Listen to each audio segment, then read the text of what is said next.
Riley, you'll be banging on that guy for 21 minutes. I call this meeting of the Schertz-Cibolo-Universal City Independent School District to order. Let the record show that a quorum of board members is present, that this meeting has been duly called, and that notice of this meeting has been posted in accordance with the Texas Open Meetings Act, Texas Government Code, Chapter 551. The time is now 6 o'clock. Roll call. All board members are present except Mr. Carew and Mr. Inman. And for the record, Mr. Gary Inman did call me. He's got a previous assignment, a previous engagement. Dr. Gibson, recognition of student representatives. Yes, thank you, President Westbrook. And tonight we're honored to have Ms. Jackson here from Watts Elementary to introduce our Watts Elementary student to lead us in the pledge. We are honored to have Julia Miner with us tonight. Ms. Jackson. Good evening, members of the board, President Westbrook, and Superintendent Dr. Gibson. I am Deanna Jackson, the principal at Watts Elementary, and I am so honored tonight to introduce you all to Julia Miner. She is wise beyond her years. She is an exceptional role model, always leading by example. She is a member of our student council and show choir, and her favorite subject is science, and she enjoys doing art in her free time. She is joined tonight by her parents, Melissa and Keith Miner, and her brother, Ben.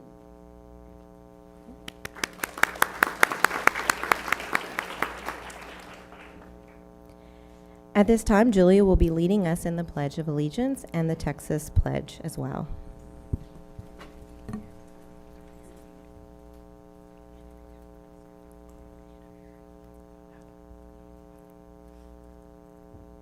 I pledge allegiance to the flag of the United States of America and to the republic for which it stands, one nation, under God, indivisible, with liberty and justice for all. Honor the Texas flag. I pledge allegiance to the Texas, one state under God, one and indivisible.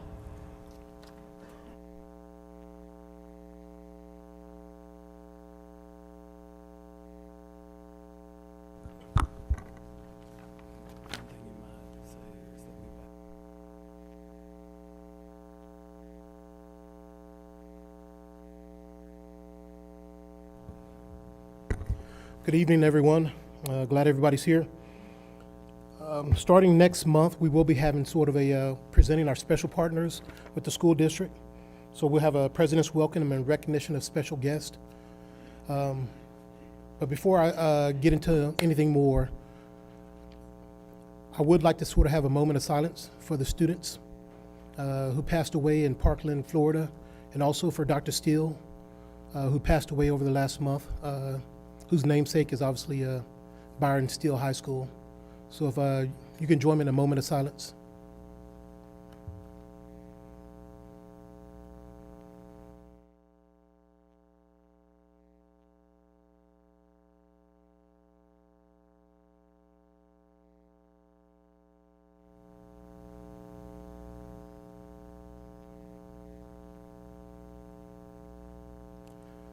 Thank you very much. God bless them. Next, we will have the Vice President's recitation of district mission, vision, values. Our vision is to prepare every student to be a productive citizen. Our values are leadership, character, commitment, service, and learning. Our mission is in the SCUCISD provides a safe, secure, and challenging learning environment through the responsible use of all resources to afford opportunities for all students to realize their individual potential and to become responsible and productive members of society. We have 3 priorities: high achievement for all students, high performing and an engaged workforce, and effective and efficient district and campus operations.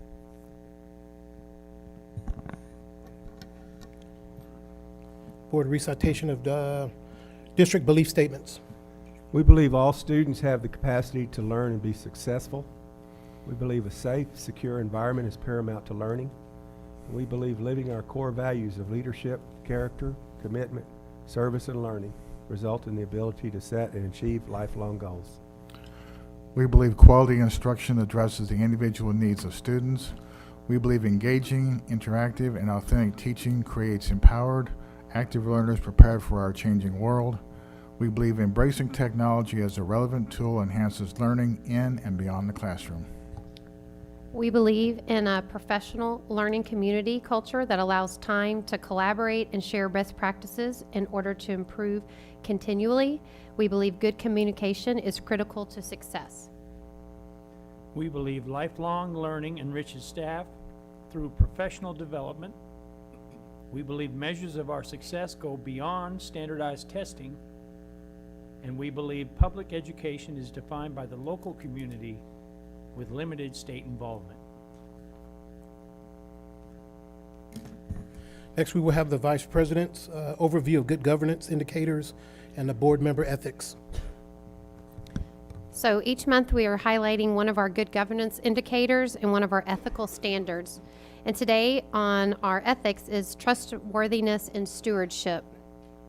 Those fall under I will be accountable to the public by representing district policies, programs, priorities, and progress accurately. I will be responsive to the community by seeking its involvement in district affairs and by communicating its priorities and concerns. I will work to ensure prudent and accountable use of district resources, and I will make no personal promise or take private action that may compromise my performance or my responsibilities. Our good governance, one that is will play into a factor that's actually on the agenda today is the board has a written plan for conducting the performance evaluation of the superintendent and establishing the appraisal instrument for the superintendent and for the senior leaders. The board adopted a superintendent's evaluation instrument, and process focuses primarily on the board adopted goals for the organization. The board regularly schedules formative and summative evaluation conferences and begins with reports by the superintendent on actions taken in support of the board adopted district goals, and that the board approves the appraisal instrument for senior leaders and discusses the effectiveness of the instrument annually as part of the superintendent's evaluation. And I'm here to attest that all that is true. Yes. We do a pretty thorough job behind closed doors, believe it or not. There is some very open and honest discussion behind closed doors about the executive leadership team and Dr. Gibson. So it is practiced. It's not just on the paper. Next, we'll have recognition of student representatives for the month of February 2018. Dr. Gibson. Thank you, President Westbrook. Tonight we have Jesus Lopez, a 12th grader at Clemens, and Marciano Parasano, a 12th grader at Steele High School. And men, if you'll meet your administrators at the podium, we're going to hear an introduction and look forward to hearing from you. It's our honor guest each month to bring two students from our two traditional high schools to bring welcome to the board meeting. So I'll turn it over to our students of the month.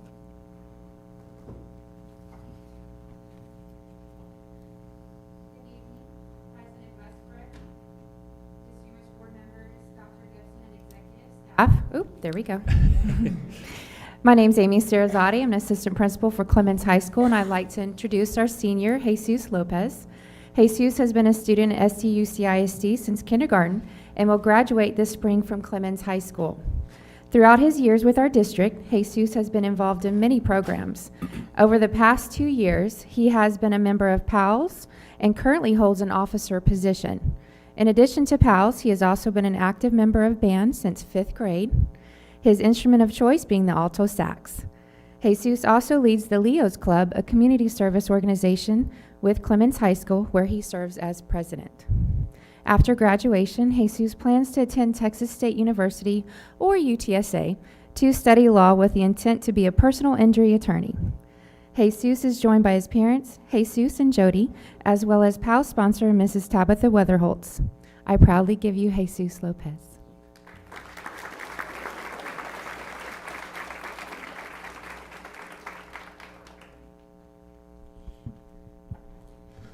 All right. Dr. Gibson, President Westbrook, and members of the board. My name is Jesus Lopez. I'm a second-year member of the Practicium of Human Services, or PALS program. PALS is a program where high school students are paired up with kids from the elementary and intermediate schools in the district to help the younger kids grow academically and socially. As PALS, our role and purpose is to be positive role models to the kids we're paired with, the other kids in their classes, and the people around us in our own schools as well. When I look back on my high school years, PALS will be one of the first things I think of because of all the amazing memories I've made in this class. The feeling you get when you walk into the classroom and your kid's head raises up with a giant smile on their face, it's one of the best feelings ever. It's a huge joy to be able to watch these kids grow throughout the school year and see them accomplish that difficult assignment, get hundreds on tests, and make new friends. Being with all the different kids I've had, I've learned how to help them complete difficult tasks in ways that best suit them. We are here to help our kids, but what they probably don't know is that they help us in different ways too. They teach us to be patient, kinder, and understandable. They teach us to think differently, to use different techniques. But most importantly, they teach us how to be the best we can be, to not take everything seriously, that we can still laugh and play and just be kids. They help show us how good we really are and how we can be better ourselves. Our PALS teacher, Ms. Weatherholtz, has taught us a lot about leadership and how to work well with others. I'll remember these lessons for the rest of my life and use them as often as I can. I have truly enjoyed all the ups and downs that PALS has given me, and I'll miss being in this class when it's over. As I continue on in life, I plan to pursue a degree in law, where I can use the skills I've learned from PALS to help me help others with the problems that they have. So, to end, thank you for giving me the chance to work with these kids in our district with the PALS program and having me here to tell you about this great program I'm a part of.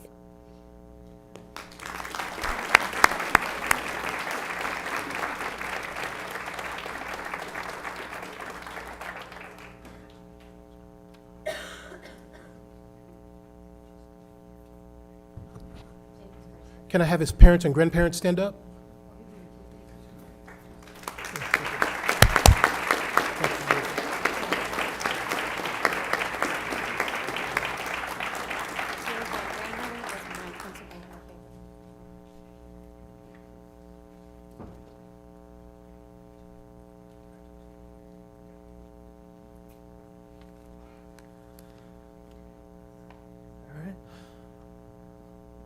Good evening, Dr. Gibson, President Westbrook, and members of the board. My name is Jeremy Matthews. I'm the Associate Principal at Byron P. Steele High School.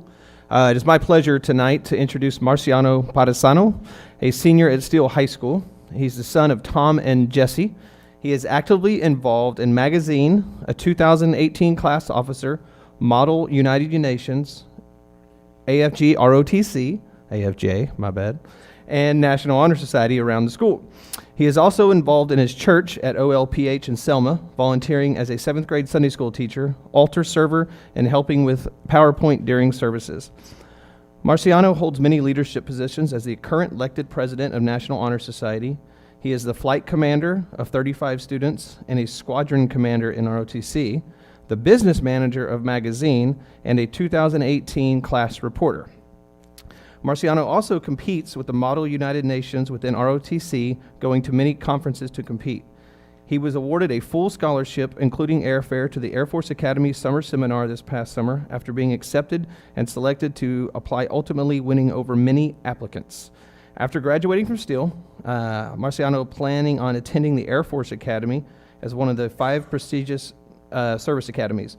He has been accepted into the West Point Prep School and is hoping to hear back from all the academies on his future acceptance into the class of 2022.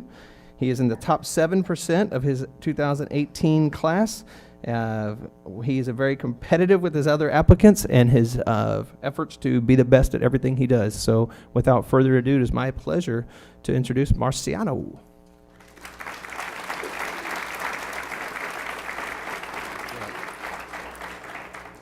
Good evening, Dr. Gibson, President Westbrook, and members of the board. Hello, my name is Marciano Padasano, as you know, and I am the sponsor of 4NHS. You all know, I am the president of NHS and have many roles in the other clubs and organizations around the school and community. In NHS, we stand by 4 important pillars, which are scholarship, leadership, service, and character. I stand by these pillars throughout my life to become the best person I can be. Throughout my high school career, I learned to become a leader who is dedicated, decisive, respectable, and most of all, selfless. All my life, I've grown up and raised in a military family. My father served in the United States Army for 23 years, and I learned to develop to be a strong, selfless leader, serving and leading for others beyond myself. I am a 2018 class officer and flight commander for ROTC Business Manager and Magazine, and 7th grade assistant teacher for my 4LPH Catholic Church. Some may ask why I do this, or what do I get out of this? I do it to make others better, to improve my school, my community, to improve as a whole. This is also my motivation to strive to serve my country. To be the best possible way I can, best possible way I can.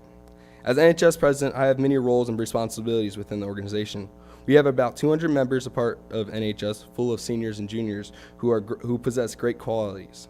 With the help of 5 other officers, all with different roles, we plan many community service events, fundraisers such as a food drive we held in November for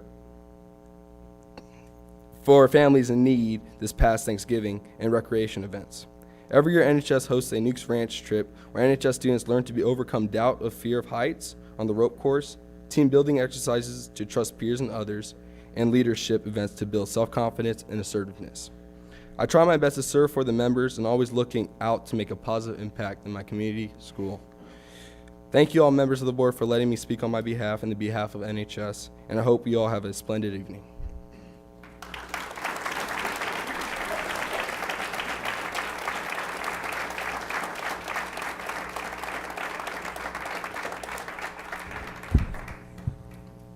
Jesus, if we can get you to come up here, we're going to take some photos.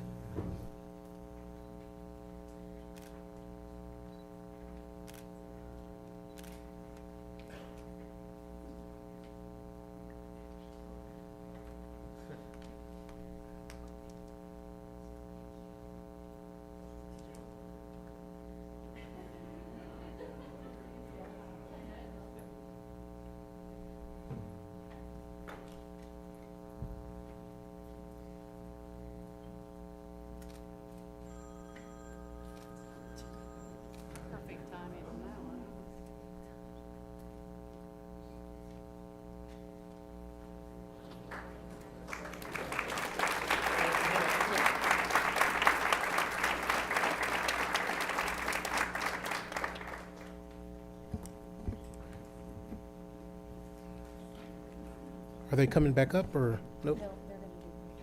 Oh, they're going to do books.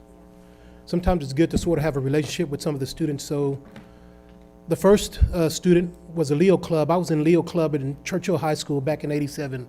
And so that's I know you probably weren't even born there. That was you. There we go. WC was Churchill. There was another one to Churchill back in '87. And then I did go to the Marciano. I did go to United States Military Academy Preparatory School shortly thereafter. So desire, faith, and effort, those are key words there. I will have to sort of digress. We have a distinguished guest. We have Mr. Tomas Uresti from Texas House of State Representatives. Mr. Uresti. Oh, there we go. If y'all have recognitions, I can wait till they're done. No, you're fine. We'll be here another hour. I won't. Well, trustees, I just came by. I didn't get a chance to make it last month, as last month was School Board Recognition Month, and I didn't get an opportunity to come out and thank you all for what you do. I know that the pay is great. The hours are wonderful. And of course, you know, everything that you get you get a pat on the back for. But as a former board member for 13 years, I know how hard of a job you have, but I know that the payback at the end, when these children graduate from high school, you've done a great job. So I want to personally thank you for your service. With that, I had a resolution drawn up that I would like to read real quick, if it's okay with you. And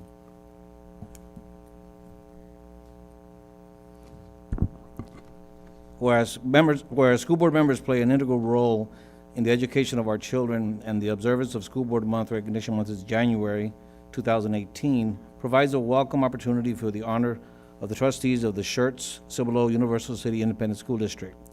And whereas, working in conjunction with administrators, classroom teachers, and parents, the Board of Trustees furthers the district's mission of providing students with the knowledge and skills necessary to become successful and productive citizens. Its responsibilities include setting policy and ensuring the efficient operation of school facilities with the goal of fostering an optimal learning environment for all students in the district.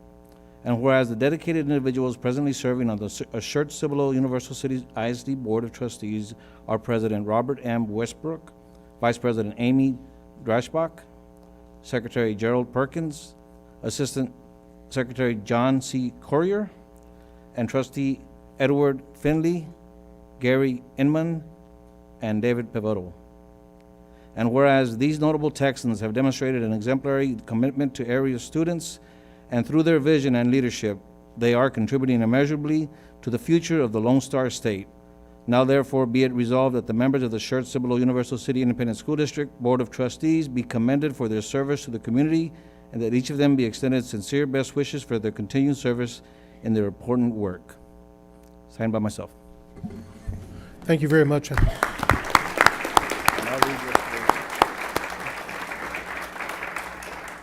And once again, thank you for your service. I know it's a very hard job that you do, and on a personal level, thank you very much for what you do.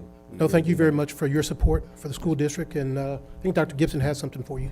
Yeah, I don't remember if we've given you a district coin yet, but if we could, I want to hand you a coin, and can we get a photo with you standing in front of the board? Is that all Sure, right? Representative Uresti, come on.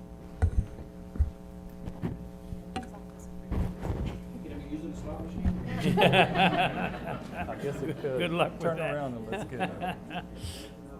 Yeah, the value of them goes up.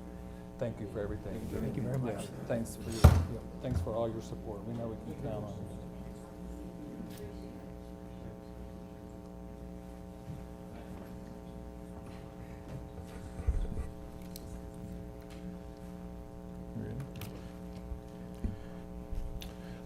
If you remember, last month we had a long agenda, so we moved the School Board Recognition Month to this month. Dr. Gibson.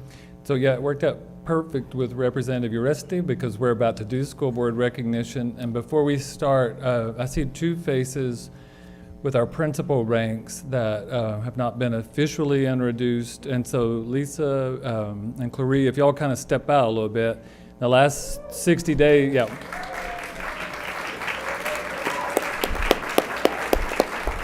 I was going to call them out by name, but evidently they have facial recognition. But Lisa assumed the duties of principal at Allison Still and Clarie at Sipple Elementary. So we're very proud of them. They're here with their students tonight. So I wanted to take that opportunity.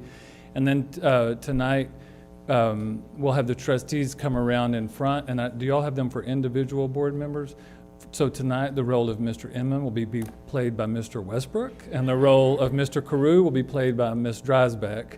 And so they'll just bounce in and out for theirs, and then also to represent the others. And what we're going to try to do is get a picture right here in the middle as each book is distributed. So we'll have to just kind of be in this phase of ebbs and flows. So as the trustees make their way around their guests, we want to help you know that this month is TASB encourages all school districts to recognize their Board of Trustees, and districts trustees focus on the crucial role. TASB encouraged districts to focus on the crucial role that an elected Board of Trustee plays in the community. These are extraordinary people who voluntarily tackle the enormous job of governing school districts. Their actions affect the present and the future lives of our children. So we'll start with Miss Stilley, and then we're going to get a bunch of photos. Everybody bear with us for just a second. And I got to tell you, that is a sharp-dressed man leading this thing off. It is downhill from here. Hi, I'd like to introduce to you Liam Martinez. He's a kindergartner at Cibolo Valley, and I'm Lucretia Stilley, and again, we're representing Cibolo Valley.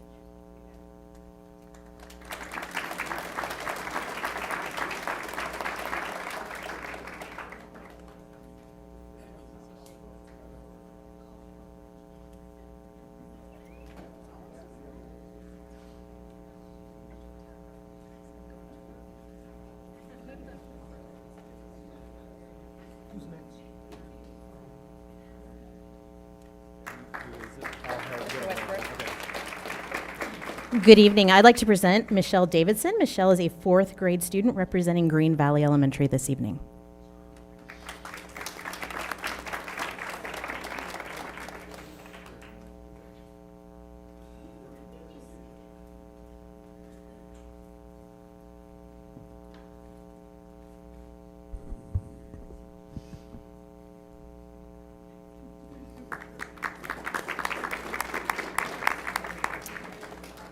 Good evening. It is my honor to introduce Caleb Bristow. He is a 4th grader from Pascal Elementary.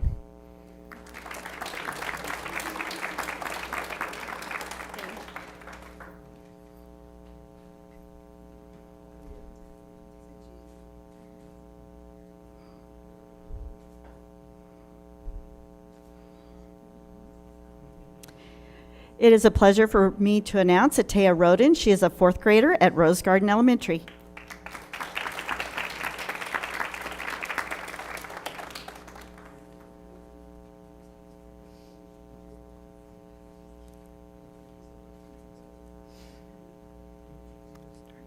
Good evening. It's an honor to welcome Miss Aaliyah Marie Serta from Schertz Elementary.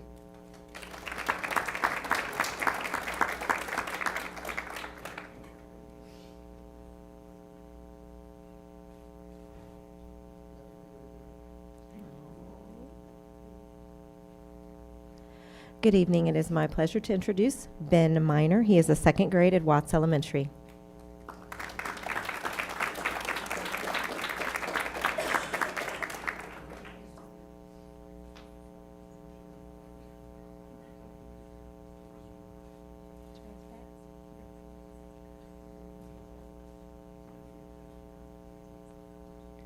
Good evening. This is Chloe Wicker, a 1st grader at Sipple Elementary.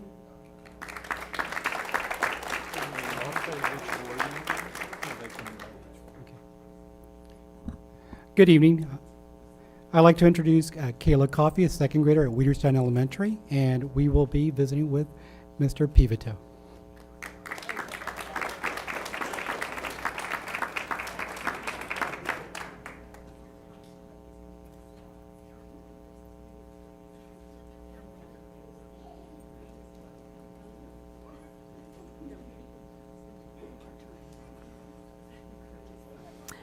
Good evening. It's my honor to introduce Annabelle Ryan, 5th grader representing Barbara Jordan Intermediate, and we're presenting a book to Mr. David Pivito.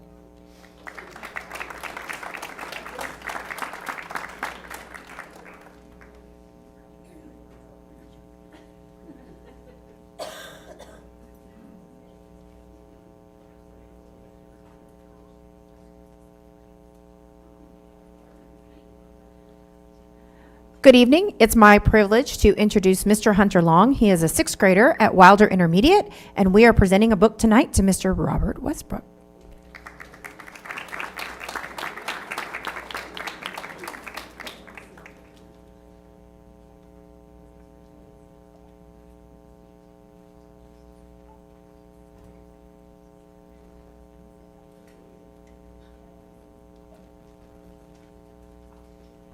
Good evening. Accompanying me tonight is Justice Bostic. She is a 6th grader at Slaughter Intermediate, and we will be presenting our book to Gary Inman / Mr. Westbrook.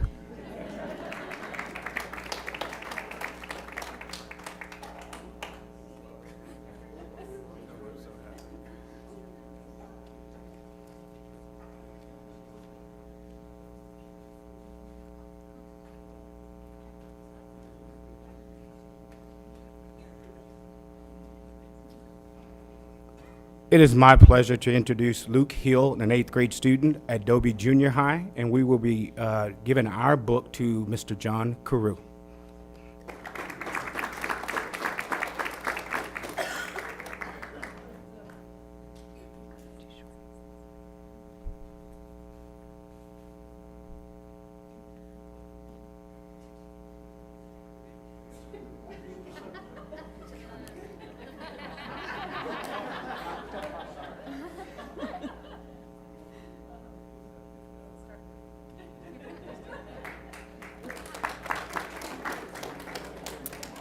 Good evening. I'm honored to introduce to Mr. Perkins and everyone Miss Emily Spiteri, an 8th grader at Corbett Junior High.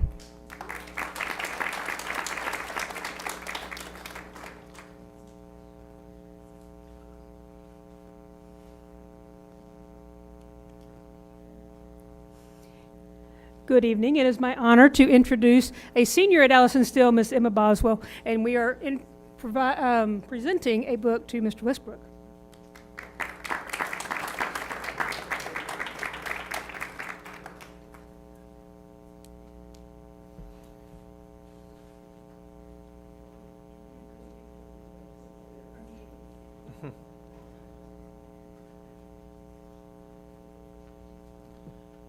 All right, good evening. It's my pleasure to reintroduce Marciano Peresano. He is presenting a book to Mr. Finley.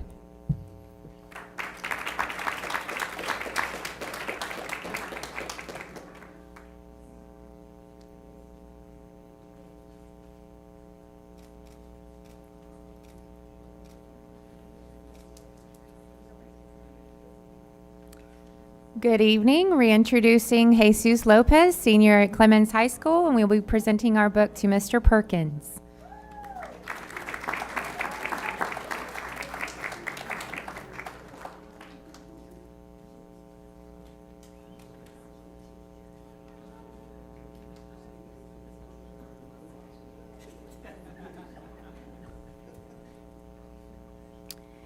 Good evening. I'd like to introduce Jenna Miller and Ashley Udis from the 18+ Adult Transition Program.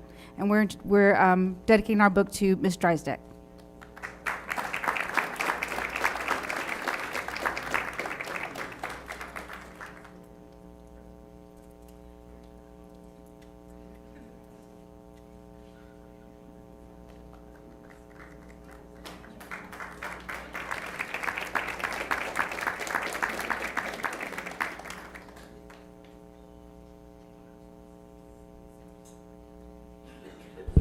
So as the trustees are making their way back up to the podium, just to kind of put a ribbon around board appreciation. So these are books that were purchased to be placed in our district's libraries, and they'll have an inscription in the front of them or a label in the front of them in honor of each of these board members, I guess for the duration of the book being on the shelf in the library. So we want to thank principals, librarians, parents, and students for helping us celebrate tonight. Let's give a round of applause for all of those individuals.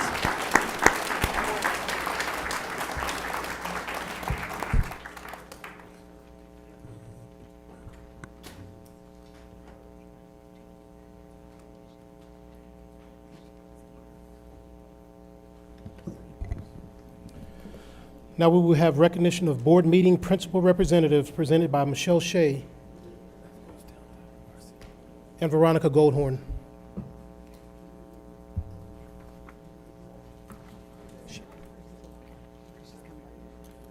Good evening, President Westbrook, Dr. Gibson, and members of our board. I'm Michelle Che, the Director of Secondary Education for our district, and I'd like to introduce our secondary principal who is attending our meeting this month, Dr. Lisa Newman, and catch the doctor. She's officially a doctor now. For several months now, but it has happened during the school year. She is the proud principal at Allison Steele Enhanced Learning Center. She has served in education for 28 years, and 10 of those years here in SCUCISD. A fun fact about Lisa is that she once received a football from J.J. Watts at a Texans football game. Thank you, Lisa. you get a Or wait, you do, yeah, you get a shake hands.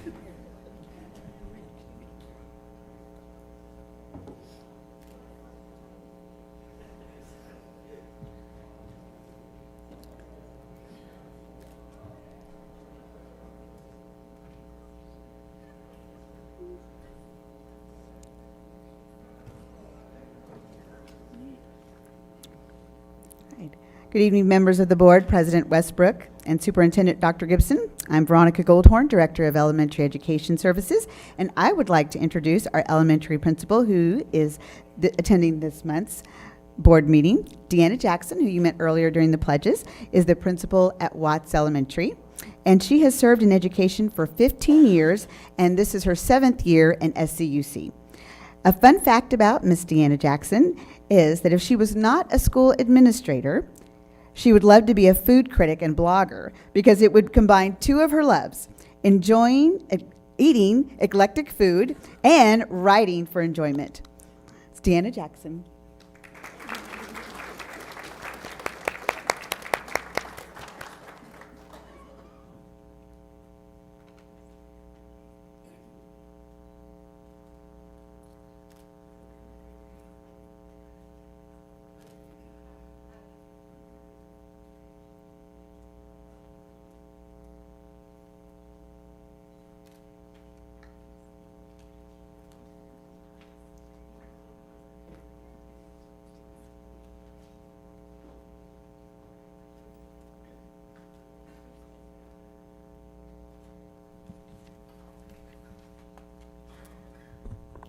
Our next recognition, hello again, is the State Board of Education has proclaimed February as Career and Technical Education, or CTE Month in Texas, in conjunction with National CTE Month. The board praised the exceptional work of CTE teachers and their students in programs across the state of Texas and called on all Texans to provide support for CTE programs in their communities. As you know, one of our new priorities is college, career, and military ready, which is supported through our career and technology programs. At this time, I would like Mr. Ed Suarez to read our proposed district proclamation in honor of CTE Month. Dr. Gibson, President Westbrook, members of the board, the proclamation reads as such: whereas the Association for Career and Technical Education has designated the month of February 2018 as Career and Technical Education Month nationally, and whereas teachers, administrators, school counselors, and advisors involved in career and technical education serve more than 4,000 students in our career and technical education program, and whereas career and technical education programs incorporate a rigorous academic core coupled with a high-level technical curriculum to prepare students to be college and/or career and/or military ready. And whereas career and technical education builds collaborative connections among education, economic development, and workforce development to support healthy economic growth. And whereas career and technical education offers opportunities for student leadership experiences, supporting personal and professional growth, opportunities to apply academic knowledge skills in meaningful contexts through partnerships with post-secondary institutions, business, industry, and community. And whereas 7 state career and technical student organizations, CTSOs, provide district students with leadership development and extended learning opportunities through membership in FFA, Career and Community Leaders of America, which is FCCLA, DECA, Health Occupation Students Association, better known as HOSA, Technical Students Association, TSA, Texas Association of Future Educators, better known as TAFE, and Skills USA. And whereas the comprehensive, innovative approach of career and technical education prepares students as global citizens for a lifetime of career and educational choices, now, therefore, the Board of Trustees of the Schertz-Cibolo-Universal Independent School District does hereby proclaim February 2018 as Career and Technical Education Month and encourages all residents, students, teachers, administrators, and community members to learn more about the opportunities offered in career and technical education in the Schertz-Cibolo-Universal City Independent School District. May I have a motion from a board member to accept the proclamation? I move the Board of Trustees adopt the attached proclamation proclaiming February 2018 as Career and Technical Education Month and encourage all residents, students, teachers, administrators, and community members to learn more about the opportunities offered in career and technical education in Schertz-Cibolo-Universal City, ISD. Second. We have a motion and a second. Any discussion? All those in favor, raise your right hand. Motion passes 5-6. 6-0, thank you. I can count. Churchill High School, there we go. Thank you, Ms. Shea, for that. And if anybody is in the audience or watching now at home and you find that interesting, what we're talking about with career and technology education, we have a new School to Employment Advisory Committee or SEAT committee. And if you wish to be a part of that, just let us know. Email me. I think everybody knows my email address, but I'll get you to the right committee. But thank you for that recognition. And we have expanded, as Mr. Lipe approaches to continue here, we've expanded our CTE endorsements and certifications exponentially, but we've only just begun. How many do we have, roughly? Why'd you have to ruin it, Mr. Oh, I'm sorry. Westbrook, and ask me a tough question? How many certifications? I want to say it was roughly between 12 and 1,300. Yeah.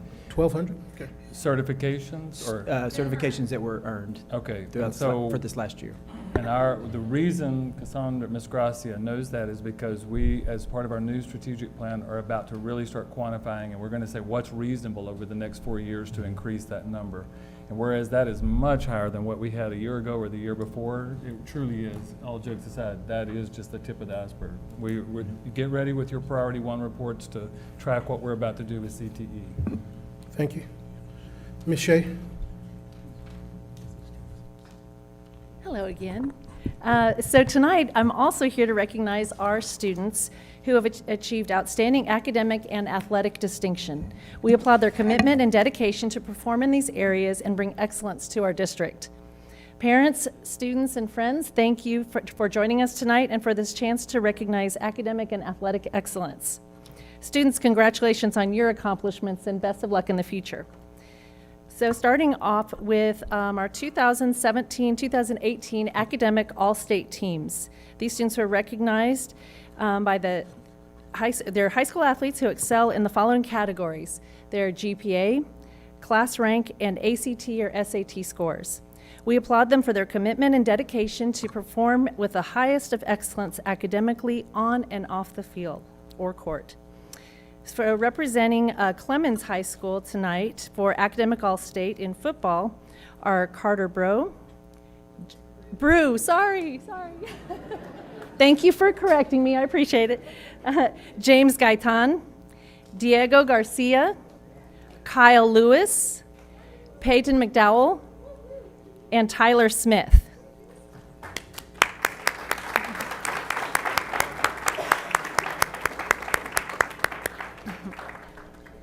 There were several more students recognized, but they were not able to be here tonight.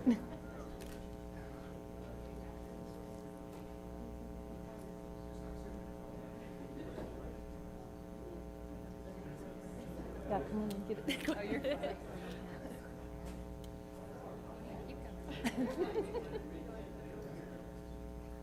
Hey, you can come in.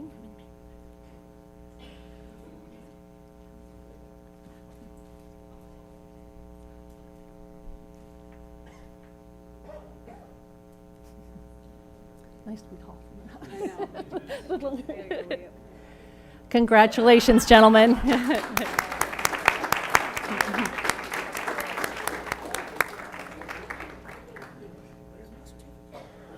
And our athletes from Steele High School who earned academic all-state and are able to be here tonight: Alexandra Allenby, Brendan Brady, McKinley Calhoun, Joseph Johnson, Jackson Landsteiner, Tyler Lumpkin, Noah Pickett, Joshua Stinson, and Chenny Walker.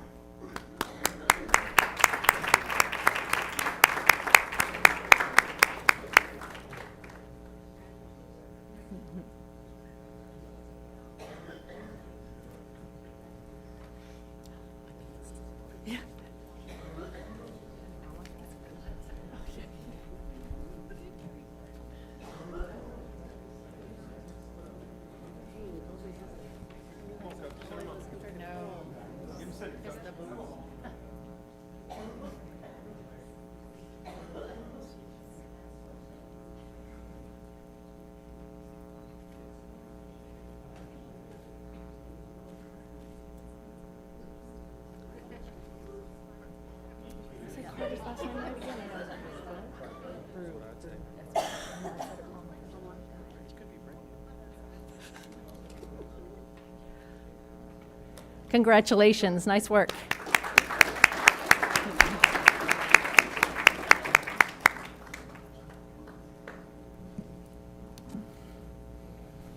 The following students were recognized for their individual athletic excellence at the state or national level. So from Clemens in football, Carter, tell me, I know I said it wrong the first time. Brew, thank you. Carter was named to the Associated Press Sports Editors Second Team All-State, as well as the Padilla Poll Third Team All-State. Carter, come on up.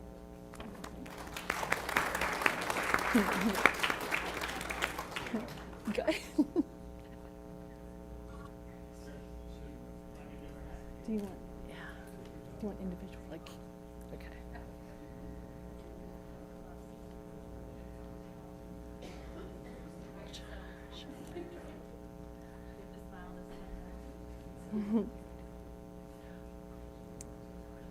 Congratulations.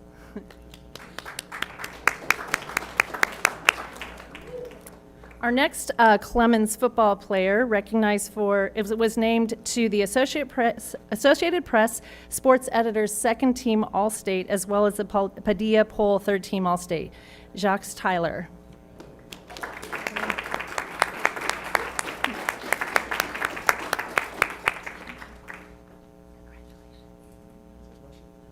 Yep.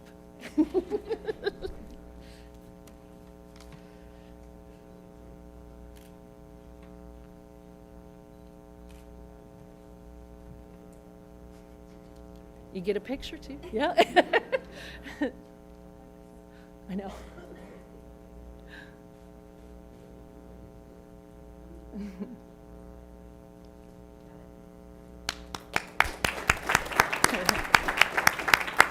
Nice work. For athletic excellence from Steele High School tonight, Brendan Brady was selected to a U.S. Army All-American and was named to the Associated Press Sports Editor Second Team All-State and to the Padilla Poll First Team All-State. Congratulations, Brendan.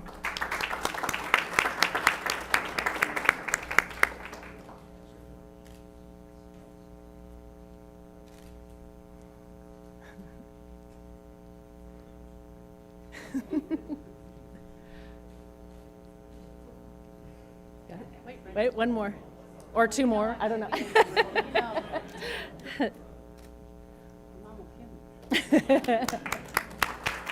Congratulations. Also representing Steele High School, Charlie Zeno was named to the Associated Press Sports Editors Honorable Mention All-State Team, as well as the Padilla Poll First Team All-State. Congratulations.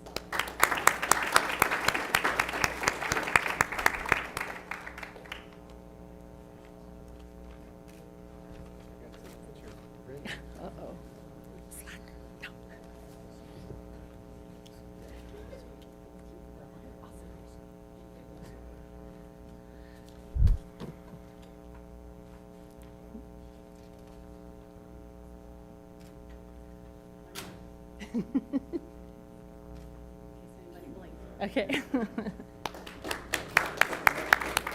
Congratulations.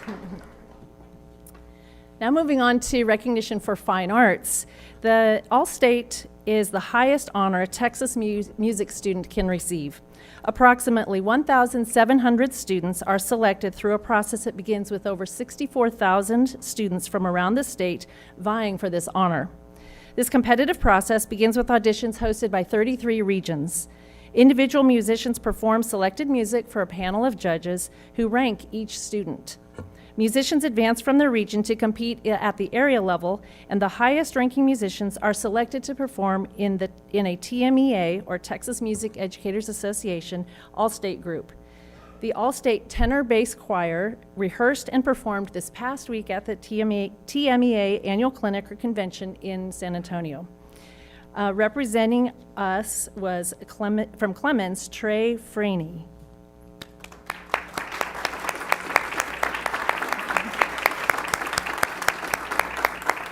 Congratulations.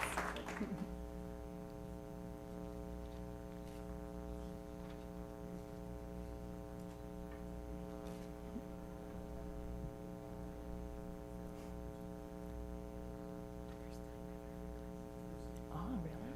To have anyone at All-State? It's my understanding he's the first individual from Clemens to be named to the All-State Choir. Congratulations. Thank you. On February 3rd, orchestra students competed in the UIL Region 11 Solo and Ensemble Contest. To advance to the state contest, students must perform music from the most challenging list of required selections and receive a first division rating from the adjudicator. In addition, soloists must perform from memory. The following students received a first division rating and have advanced to the Texas State Solo and Ensemble Contest to be held in Austin, May 26th to the 28th. Representing our district from Steele High School are Cody Barone, Peyton Davis, and Hallie Purdue.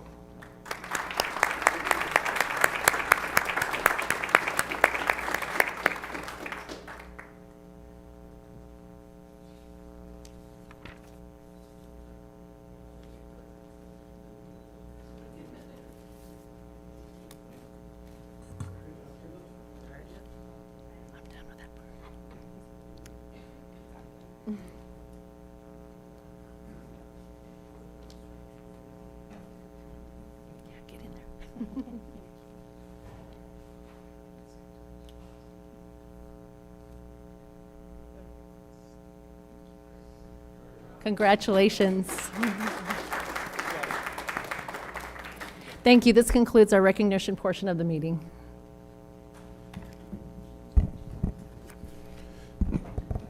There's no public comments, Dee Dee? With no public comments, let's take a 10-minute break. I've given the board an opportunity to interact and say hello to the audience members, and we'll be back at 7:05. Let's be realistic. Yeah, 7:05.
to do the appraisal, or do you want to wait for Gary? I think we're going to wait for Gary. Okay, so we do have a real brief executive session, probably 5 minutes. Okay. Linda's got a couple things to share. Correspondence.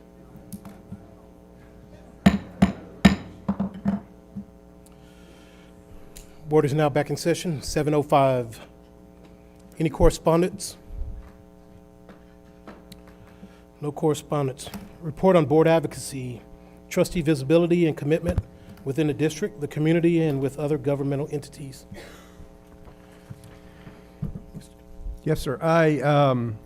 If you've been to a board meeting, you know I do my watchdog thing at Green Valley Elementary on Wednesdays during lunchtime in the cafeteria. Enjoy that. It's a great time. Have a good time visiting with the students and seeing what's going on. Also, I was able to attend a rezoning meeting at Clemens High School back in January.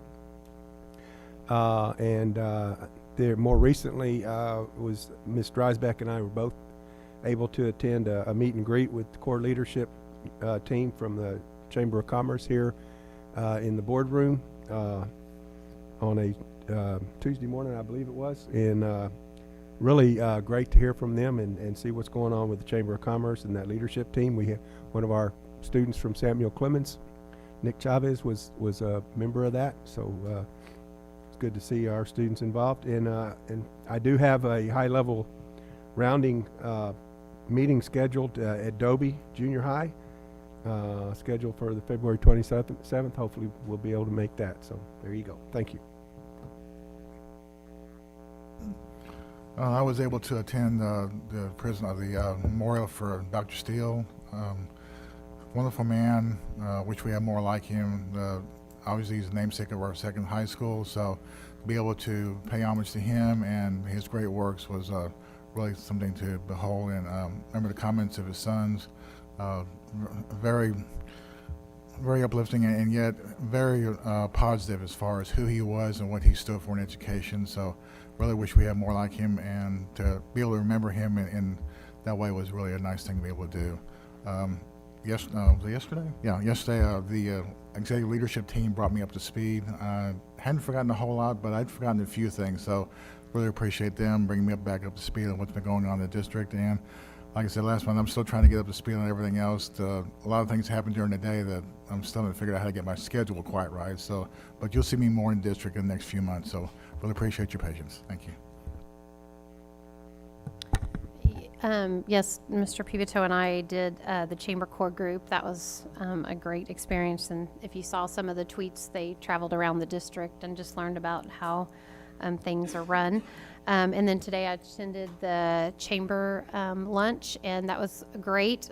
We had our how the report of each city, Selma and Schertz, as well as Cibolo, and learned some interesting facts. Dr. Gibson and I did today. Learned all about that new Santikos theater that's coming and some details of that. So that was great. Saturday I was at the dance competition for Clemens, and if anybody has sat through 13 hours of dance, that was great. But it was great seeing, and our girls did very well at Clemens. And I think since the last board meeting, we've had our signing day at Clemens. I attended as well. And then last but not least, I saw a few of our district kids last Thursday up at the Market Goat and Lamb Show at the San Antonio Livestock Show, and I'll be back on Thursday watching all of our kids that are going to show turkeys.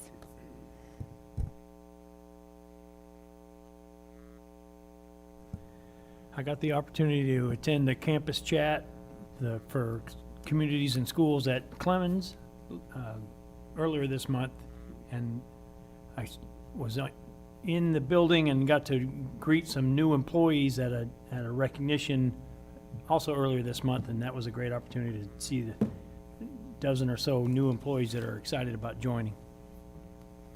Mr. Westbrook, that went something like this. Jerry and I were walking as he had his new iPad, and I said, "Walk with me. Where are we going? You'll see in a minute." And we wound up with the new employees. So that's how it turned out well. Thank you for joining. I got to go to another appraisal board meeting. I'm starting to get the number thing down. So I'm starting to get comfortable on how to use a calculator, and so it's starting to make sense now. Also, I got to go to the Corbett Rodeo, which was very interesting because it was a dodgeball tournament, a rodeo, and a dance all in one for middle school. The dance was exactly as you imagine, with some people sitting on one side, some people sitting on the other side, and nobody in the middle, just like it used to be. The dodgeball game was intense. Teachers participated, and I think the people paid just to hit their teachers. And there's a couple of teachers that got it pretty good. And then, if I understand correctly, they had a bull riding, one of those mechanical bulls, which was very fun to watch. But I think Dr. McGarrell donated the bull riding thing, so if that's accurate, you know, I don't know if he was chalking up business, but it worked out real good. The kids really enjoyed the bull riding, and it was fun to watch. So.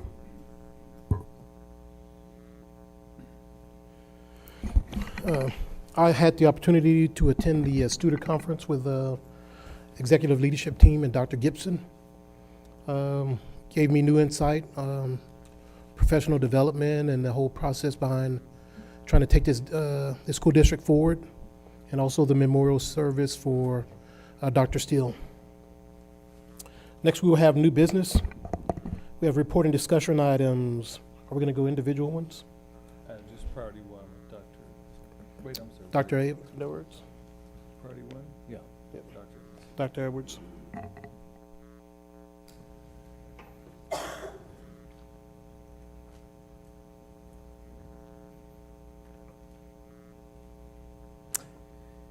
Thank you, Dr. Gibson, President Westbrook, members of the board. It's my pleasure to actually introduce our Priority 1 report, specifically centered around goals 1.1, 1.7, 1.8, and 1.10.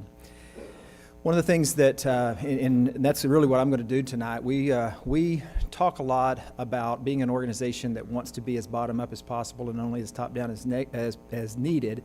And so that's what we're going to do tonight. I'm going to talk very little. You're going to get to hear from some students, from some teachers, some counselors, and some of our coordinators on the work that's being done.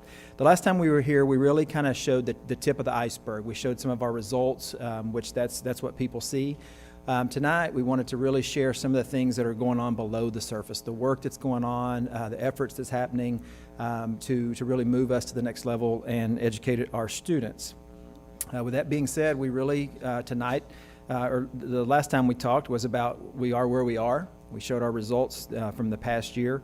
We talked about we're not okay staying there, and so tonight we're going to hear about how do we get to where we want to go. What are some of the things that we're doing that we have in place and that we're working on to continue for that continuous improvement that we talk a lot about as well. And in true format of a professional learning community, in working with people working interdependently to achieve a common goal. And you'll hear that tonight, answering those 4 critical questions of what do we want students to learn and be able to do, how will we know when they've learned it, how will we respond when some students don't learn, and how will we respond when students already know it, how do we extend and enrich those opportunities for our students. So we have a variety of folks tonight that are going to share a little bit with you about our progress, specifically around our curriculum work and our curriculum instruction and our assessment work. So I'd like to introduce Lista Swartz, our elementary math coordinator, to share a little bit of that, and she has some folks she'll introduce as well. So Ms. Swartz, you want to come on up?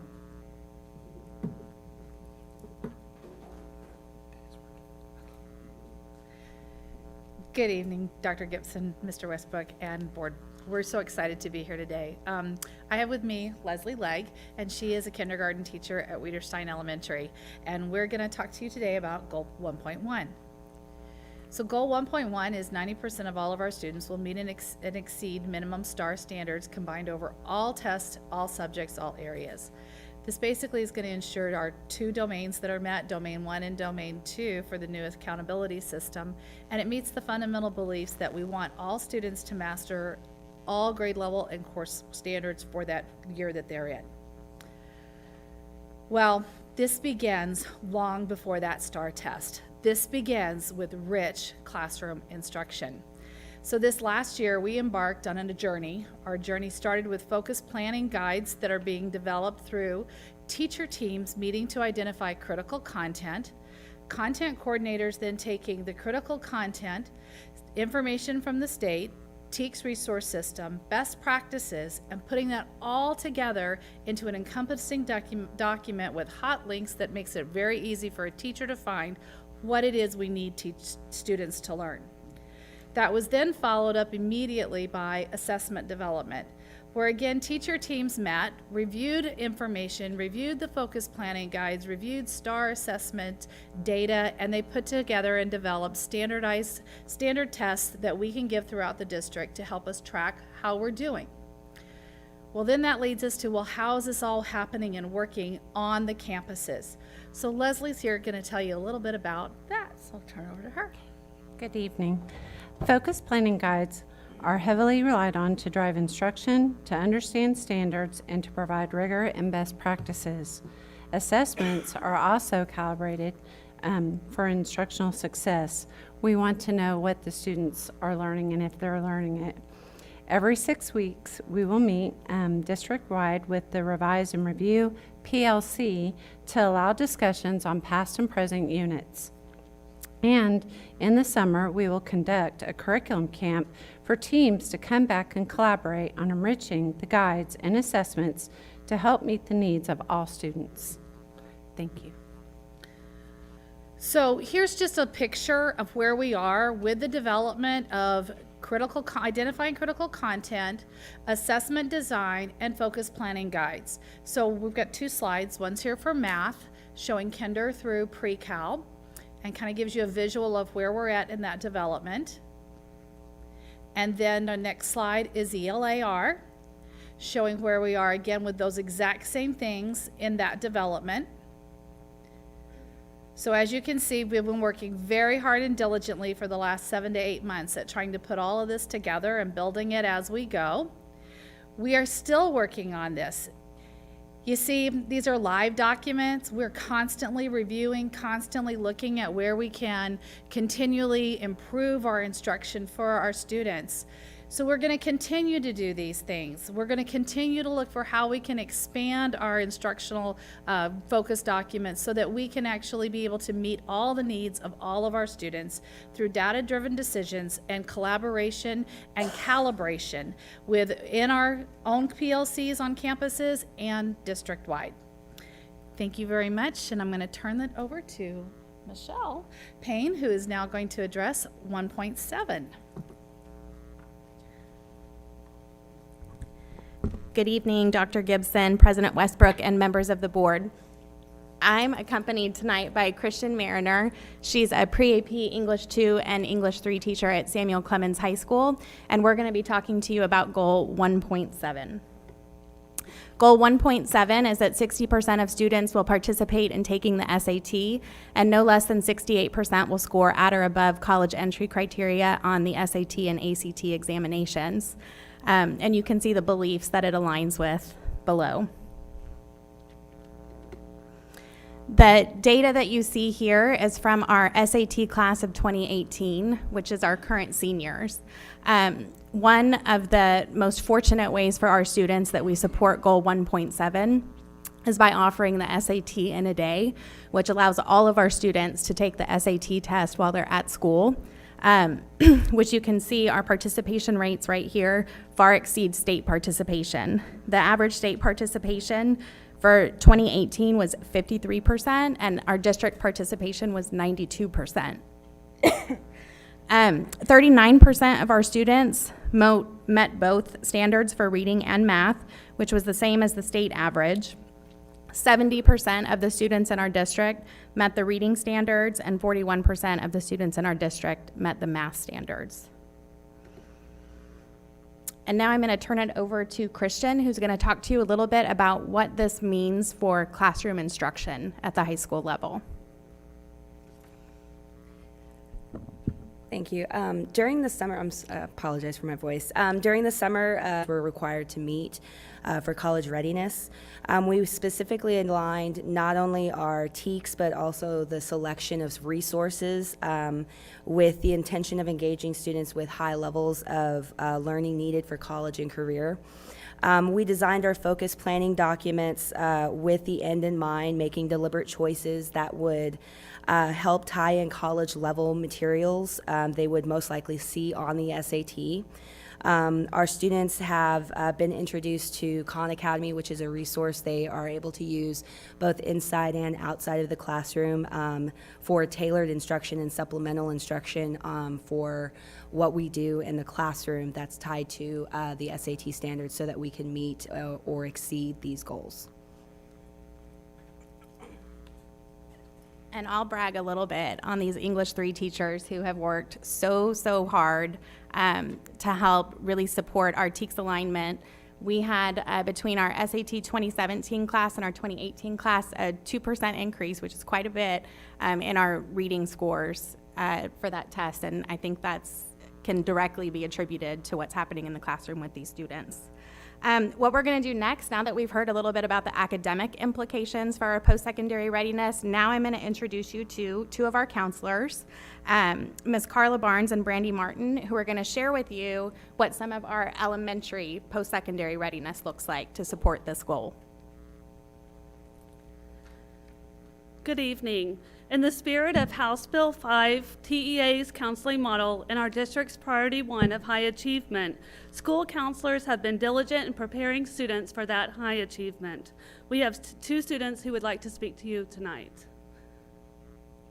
It is my honor to introduce Tyler Murray, a 6th grader at Wilder Intermediate. Good evening. My name is Tyler Murray. Good evening. My name is Tyler Murray, and I'm a 6th grader at Wilder Intermediate. My question for you this evening is, what is on your plate that stresses you out? Just as you have things on your plate, we as students also have things on our plate. Sometimes these things are social, emotional, or academic concerns that we have. During a recent lesson with my school counselor, we learned about healthy coping skills for handling what is on our plate. As a class, we sorted healthy versus unhealthy coping skills. At the end of the lesson, we took a few minutes to self-reflect. I was able to write down one thing that is on my plate right now and list 5 unhealthy solutions for it. Healthy. This is definitely something that I will use this year, next year, through high school, as I enter college and start my career. And as I enter, guidance lessons with my counselor helps me to learn and grow so that I am better prepared for tomorrow. Thank you for listening, caring about my future, and supporting the SCUC counseling program.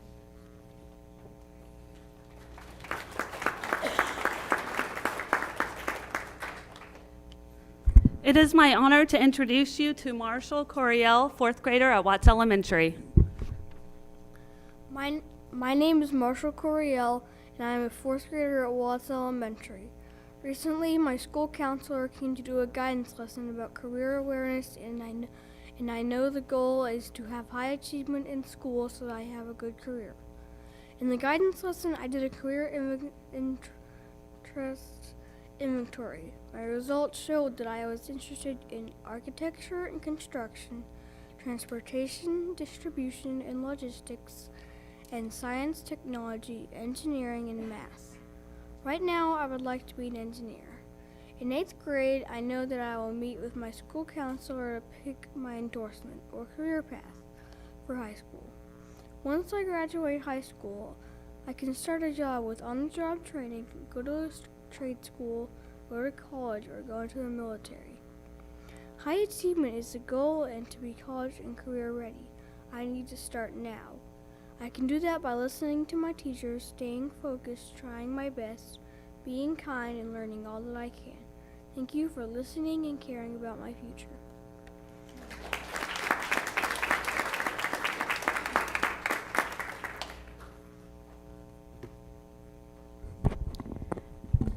As you can see, we have a plethora of opportunities available for our students all the way from kindergarten up through 12th grade to help support their post-secondary readiness.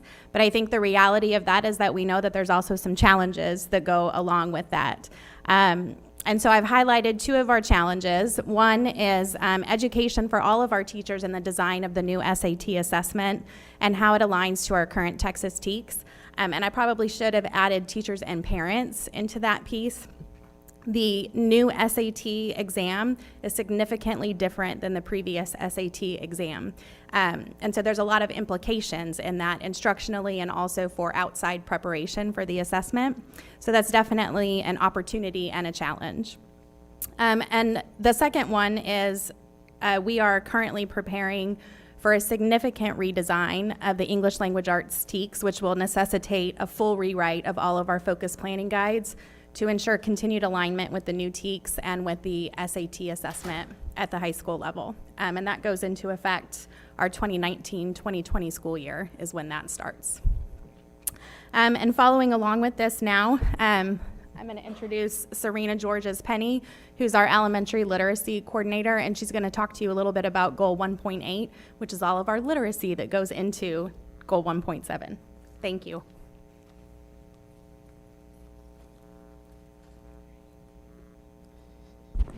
Good evening, board members, Dr. Gibson, and President Westbrook. I have the pleasure of partnering with Jill Pratt, and she's one of our first grade teachers at Rose Garden Elementary. And we're going to talk to you today about Goal 1.8. Goal 1.8 is 90% of students reading on grade level by the end of their second grade year. It aligns with the beliefs that you see below. The following graph shows you our beginning of the year in the green and our middle of the year in the yellow. And as you can see, our students did show progress in kinder to third grade, and in fourth grade they maintained. For kindergarten, they had the most increase at 6%. First grade had a 5% increase, and second and third grade had a 3% increase each. This graph shows you the cohort growth for each year. So kinder does not have a blue graph, but you'll see that first, second, and third and fourth have blue graphs. And that just demonstrates where the students were at the end of last school year.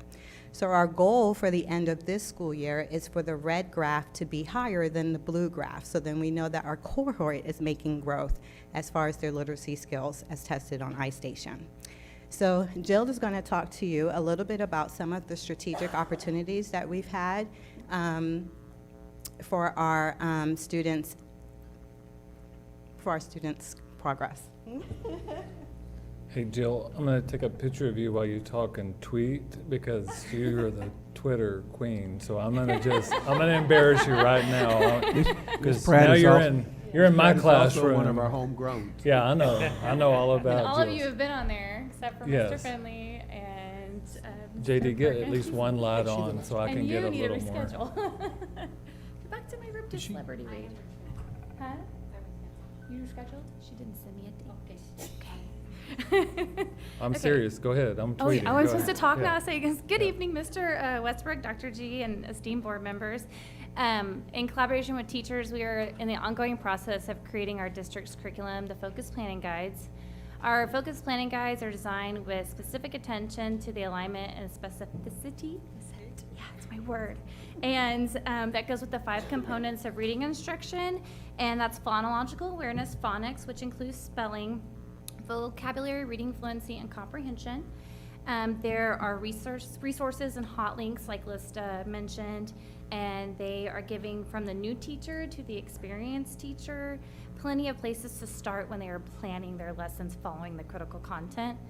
The effect on the depth of planning occurring in the campus PLCs and the level of teaching is that teachers are really focused on the critical content. The instruction is focused on the critical content. The key areas for professional learning and support is through the FPGs. We have identified where teachers are needing professional development, and that is in phonological awareness and reading fluency. Teachers are finding, as they're reading the FPGs, that they're like, hey, I need more support here, and then they're going to Serena and saying, these are the things that I am looking for, and she's coming back and helping filling those holes. And that is all I have, and I will see you Friday, Dr. Gibson. Oh, okay. If you say so.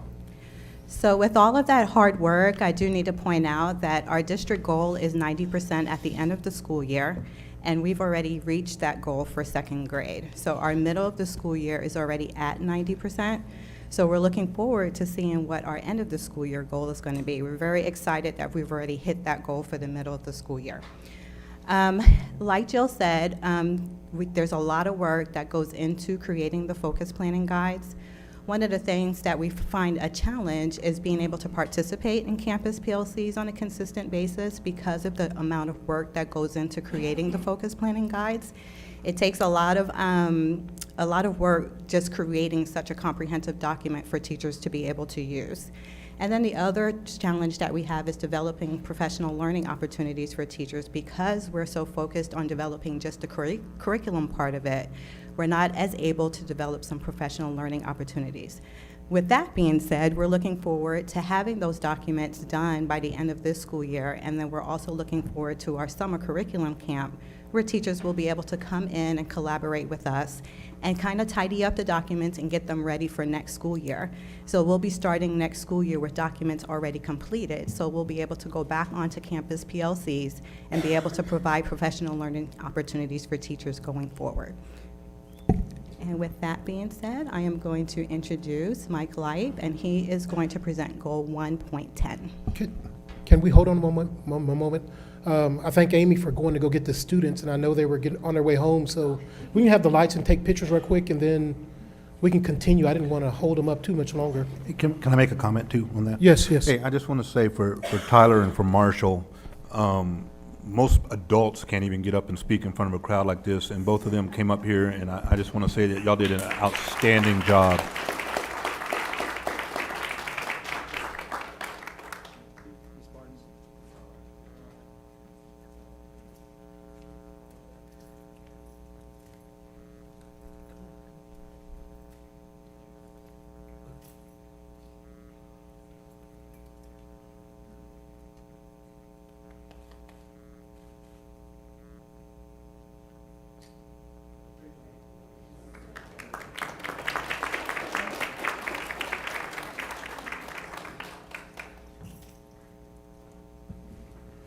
Thank you very much. Sorry, Dr. Light. Thank you, Mr. Westbrook, Dr. Gibson, board members. Goal 1.10, as you're well aware, is our goal at 90% of our secondary students, grades 7 through 12, will participate in high-quality extracurricular activities. We have a committee, I guess you would say, Goal 1.10 committee, that we meet quarterly. You can see the members of it there, some assistant principals, myself, Coach Linhoff, and Ms. Che. And a lot of those meetings we spend some technical things, how we're going to gather our numbers and things, but more importantly, we share ideas on how we can get more students, things we're doing on this campus, we might try on this was successful, this was not so successful.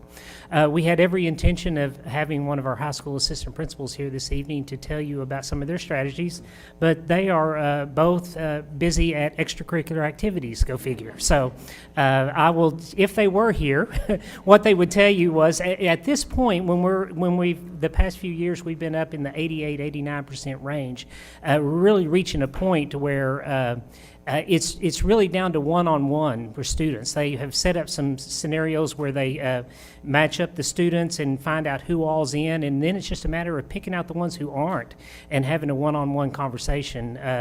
Mr. Saunders did a great activity at Clemens High School last spring, and then just started tracking down students. Okay, why aren't you in a club? And sitting down one-on-one and trying to find out how we can get them matched up and connected, because we know that's important, is that all the students be connected in some way. So that's where we are with that now. The other part that I always like to say, it's the quantity and the quality part of it as well.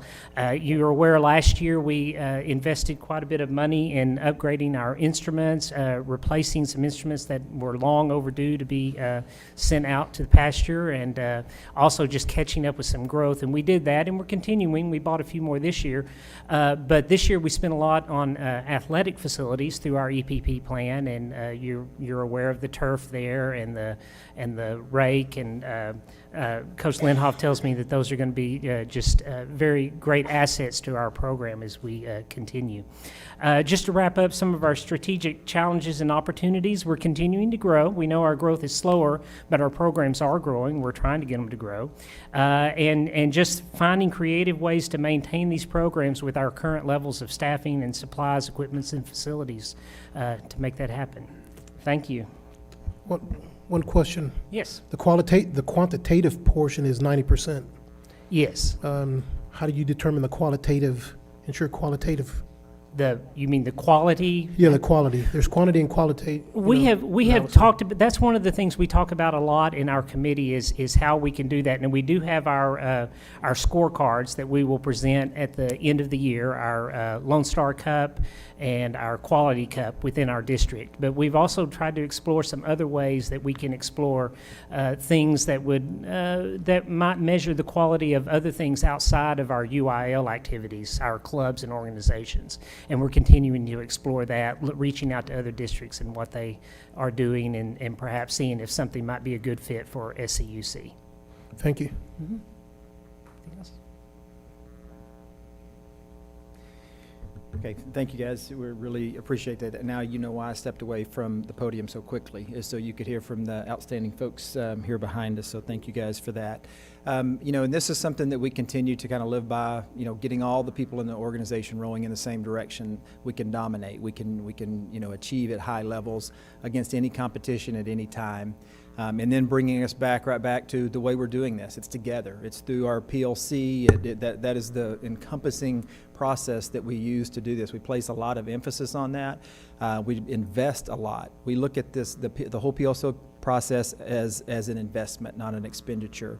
And we're going to continue to invest in our folks, who invest in our kids, who invest, as you heard, from the kids. And for those of you that went after the kids that talked tonight, awesome, because I wouldn't have wanted to follow them. They did a great job with that. But you can see that's cascading all the way down into the elementary and the intermediate levels of our counselors working with them with guidance lessons and already starting to have some of those conversations with them. And it takes teamwork. You see the directors and assistant directors here. We want to acknowledge them, as well as our coordinators that are involved in that. And we would certainly be remiss if we didn't acknowledge our principals and the leadership that they exhibit on the campus as it relates to priority 1, 2, and 3, because we talk all the time. You can't have 2 and 3 without 1. You know, you can't have 1 without 2 and 3, and vice versa. So with that being said, if there's any additional questions, we'd be happy to answer, either myself or any of us here. It sounds like you had a couple that we were able to address. No, John. I don't necessarily have a question, but I'd like to make a comment if I could, only because of the I have them here. First of all, I think this is just wonderful, and I say that every time. I think we're on the right direction, and I think that we always show that we're constantly looking at ways to improve everything that we do in education here, and I just think it was a great job. On a personal level, I would just like to say, in light of the events that happened in Florida and some of the stories that are coming out of the I think 3 teachers and coaches and what they did to sacrifice their lives for the students. I don't think you can hear it enough, and I just want to say it, and I think I get it right, to the teachers, the counselors, and the coordinators that's presented today. Thank y'all for everything y'all do. It's your passion and everything is infectious, and I know, along with several people up here, I had 4 kids through the district, 3 that are currently here, and I've never once ever heard one of them say they don't like going to school, and that's because of what y'all do every day. And so I want to say thank y'all very much. Thank you, guys. Any other questions? So my question is, where does the, how do I say it? Who's responsible at the campus level? That's the campus coordinator or just other principal? That's a lot of time, like, who said it was a lot of time? I mean, They all would. they all take so much time, but it is. Who's responsible for the coordination, communication? I'll go right back to the PLC definition. It's a coordinated effort from everybody. I think you heard several of our coordinators talk about the involvement of our teachers in those processes with the facilitators' guides and the focus documents and some of those kind of things, with setting up the assessments. And so it's heavily involved in our teachers, not only in the year, and sometimes that can be after school. We've had opportunities where they've come up on Saturdays, and then the curriculum camps this summer obviously will be during their summer break as well. So we really look at it as a collaborative effort. We have the input, but it takes a great deal of time of our coordinators, our curriculum coordinators led by Dr. Wood. But it was fantastic to have the opportunity to talk with Mr. Finley the other day a little bit, because you're so busy doing it, you seldom take a step back. And Dr. Gibson told a great story the other day about sometimes you just need to take a step back and look at what all's happening, and that allowed us to do so and kind of go back and share the last 2 years of the journey of this. And you're seeing the efforts, and we haven't even gotten to the top yet. Thank you.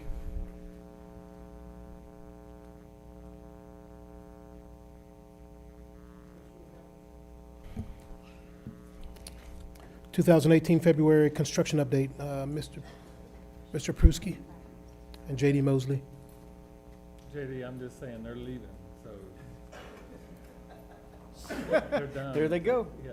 Is that an option? Yeah. Two of you. Okay, good evening, President Westbrook, Dr. Gibson, and members of the board. I'm going to start us off with construction update tonight with Rose Garden Elementary.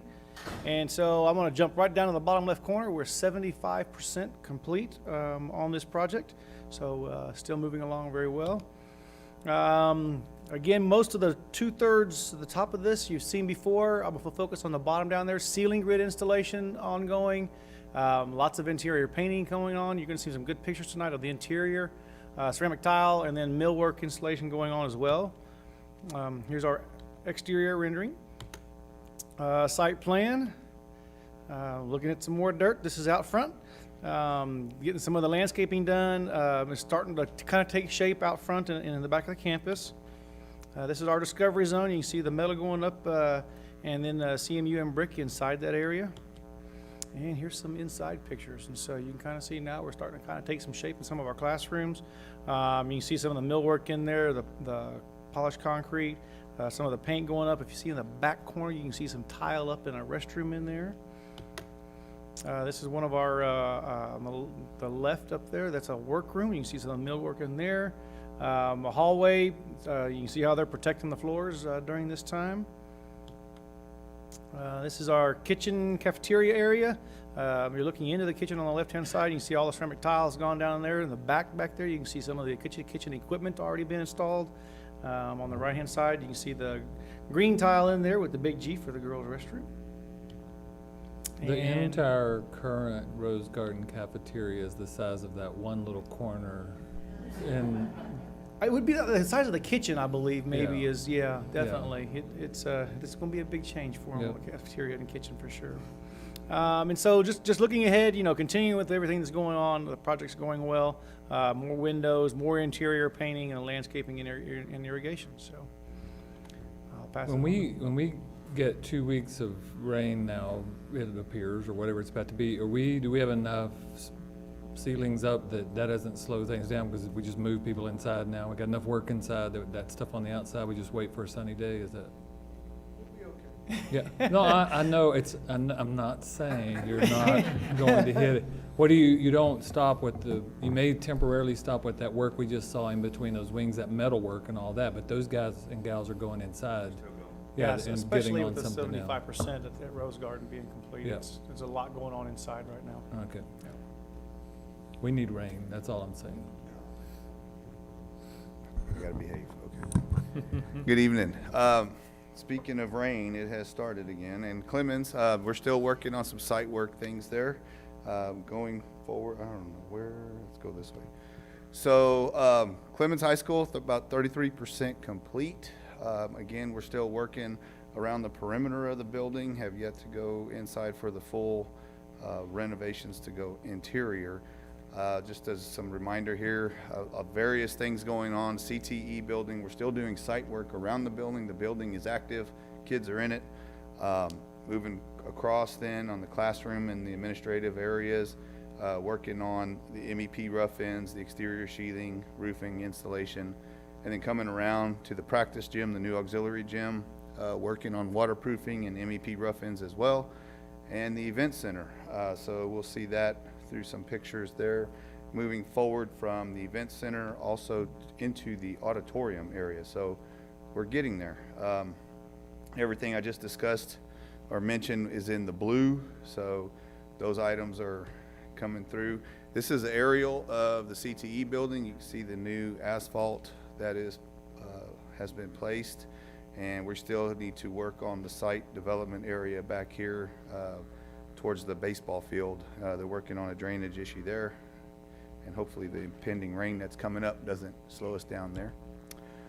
This is a look with our, actually it's a twofer here. We get the new turf here, which was not bond dollars, just as a reminder, But the northeast parking lot now has the asphalt, and once it dries up, we can hopefully stripe it and actually have it by March 5th or 6th timeframe. So it's getting there. This is the look here for the event center. If you look at about on the left-hand, mid-left-hand side, that's the entry into the event center, the new gym right above it, and then this is the academic portion in the middle, and then the auditorium down to the bottom here. So this is, like you can see, it's taken its shape. And it was very interesting, and I won't go through there, but I went back and looked at a couple months ago what this area looked like, and this is a big difference. So some getting ready with the form work for some more concrete and for the auditorium. Same venue, just a little different picture there. The front admin, so, and classroom addition, classrooms up to the top left and then coming down for the admin. This canopy area is our new front entrance, and then we have the secondary entrance pretty close to where this lift is. So this will be another secondary access point here. So this kind of gives you the idea of taking shape as well. Another picture from the side with the staircase at the end, and then you can see it's getting close, as is the gym. Another shot of the gym here with the exterior going up. The greenhouse in the back by the new CTE building, so that's hopefully, as it says here, expected completion in March, and we can have that ready and punched and ready to go for there. So a 2-week look ahead, more work on the rough ends with the MEP, obviously, closing up the stuff or the building sections and getting the building ready for dry in and to start blowing air in there. So it's really coming. And then the bottom one there, the striping of that parking lot. So any questions on Clemens? Wayne, Mr. Pruski? Yes, sir. If you look at the new gym next to the existing gym, if you look at it from the L-Bell side, looks that like there, excuse me, there's an opening, but there's area between the two buildings. Yes, sir. Is there something that's going to collect the rainwater coming off those roofs? Yes, sir. That's this. If you look at this picture, the existing beer gym is the white gym. Right. It's sloped toward the new Yeah. auxiliary. The auxiliary gym is sloped the other, and inside there is a rain, or I shouldn't say rain, but it is. It's the only thing that will be up there is rainfall or snow if it dries. Anyway, is a catchment system. Okay.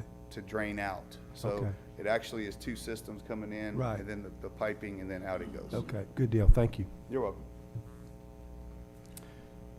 Is there, any other questions? I had two, first there was the parking lot. Is the whole parking lot being striped or just the new portion of it? This section here on the northeast corner, Yes, all of this will be striped Yes. and ready to be used for that March timeframe.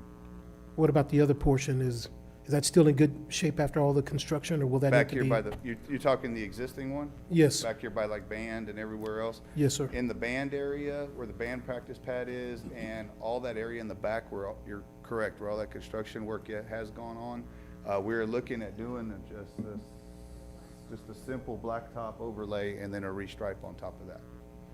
All at the same time, or? No, sir. That'll be later on. Later. Once we get them out of there and we can kind of say, let's go. And the second question was, in light of recent events, the front structure of Clemens, I forget the security concerns or new, I don't know, Up in security here, aspects of the new building? this will actually have what we call the fishbowl. You'll come into an area and you're not going to get anywhere unless you're buzzed in on either way. Okay. So for instance, just for simplicity, if you come in this front door, you're buzzed to go into the office, you're buzzed to go into the school, or buzzed to go into the administration on the right. So all three areas are controlled.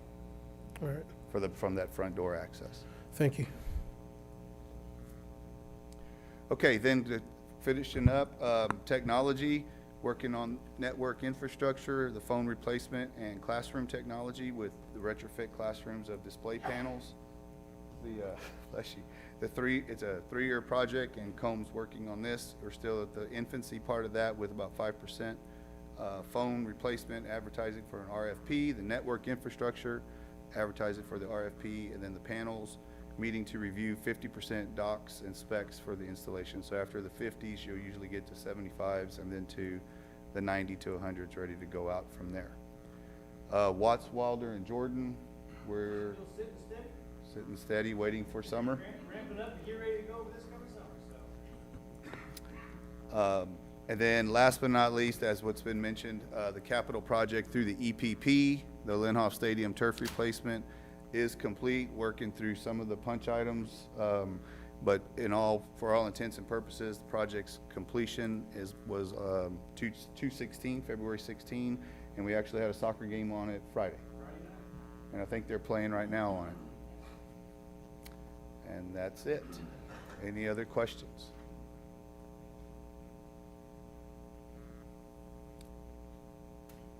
What's that?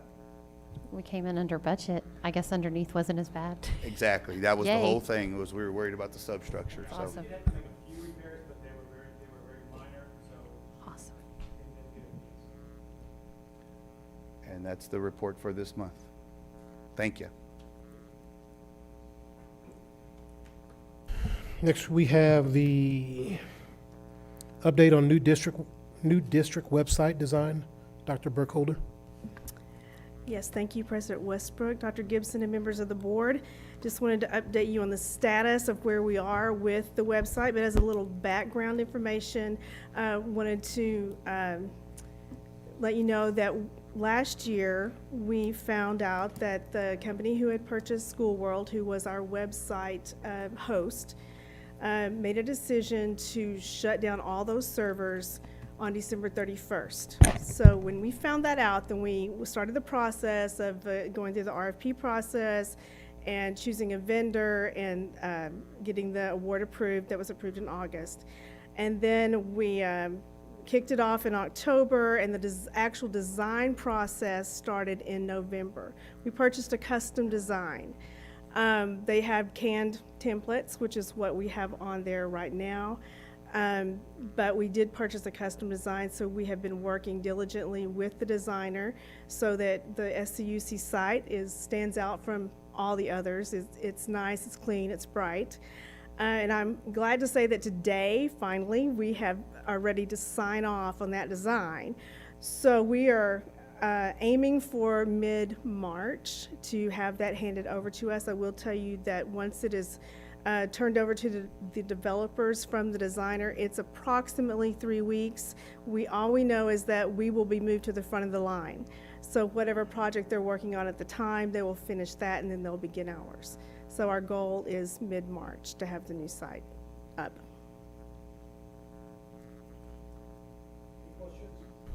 I'm just gonna say, I like that y'all added, we're under construction, this is temporary, because I was getting lots of questions. Number 2, I've been telling them to go to the bottom and report it if they can't find something, because I don't know what else to tell people. And so I just said report it. But the biggest complaint I've heard is they cannot email the teachers from the site. They've had a very hard time finding teachers. And personally, I even had a trouble one time finding too, but I went a different route. And it's all complaining on Facebook. So, that's what you see. And I actually had 2 people text me the other day, a parent, and say, and I just knew the teacher's website, knew their email address. So that was the biggest complaint. So I don't know if you want to add something to tell people how to get there, but they're having trouble emailing teachers. I think it's because their name used to be on the left-hand side. You could just click it and it emailed them, and now they're not finding that. So I just want to tell you that's some feedback I've heard. Well, thank you for that. That's the first time I've heard about emailing, so I appreciate that. So we will add that to our alert. Because I tell people to email, but they just rather complain sometimes, so. So what you have on there now is temporary, and then you're going to go to the customize in March. Yes, So sir. people going to have to relearn it anyway? We have tried really, really hard to get the menus like they're going to be. So the changes that you've seen in navigation, should be the same. Now, the campuses may be a little bit different. We need to do some more training with the webmasters to ensure that we have consistency across the campuses, but that's a training issue. We can take care of that. And I know, did some of their stuff not transfer over, like when they upload files, because secondary teachers put so much on there? Because my daughter, I was just thinking, they were trying to find, so some of that didn't transfer over, but hopefully will. We we put out an alert for teachers, asking them to check once we had it moved over and copied to the sandbox to see if their stuff had moved over, and everything that was reported to us that hadn't moved, we found it and moved what we could. Now, if we didn't know about it before the 31st, it's gone. We can't get it. Okay. Dr. Gibson, budget projections? Yes, so Ms. Maloney took the notes from last week's workshop and have summarized them, and she's going to take 2 minutes here and give you a summary of the summary.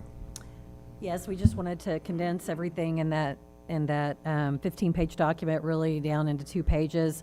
The main thing is looking at the key assumptions. I think that we've arrived on it this far is we will be bringing a balanced budget to the board in August of 2018. We're assuming 7% growth, going with that low scenario, which is outlined in the blue, yellow, and red as we discussed in the workshop. To balance the budget, we'll probably have to remove the fast growth positions and are not really looking at any new positions currently. We'll have careful consideration of all expenditures. We've learned some things about the one-time staff payment equivalent to the cost of a 1.5 or 2% raise. We will have to include our intent to do that if we were going to do that in the compensation package, but there's some liberty in how you can do that. So we can certainly talk about that in the future. Still, tax ratification election is under consideration at 2 and 5 cent levels. With the possibility that a TRE might not be called at all. As far as the budget development and possible tax ratification election, kind of outline the revenue sources and the expenditure considerations.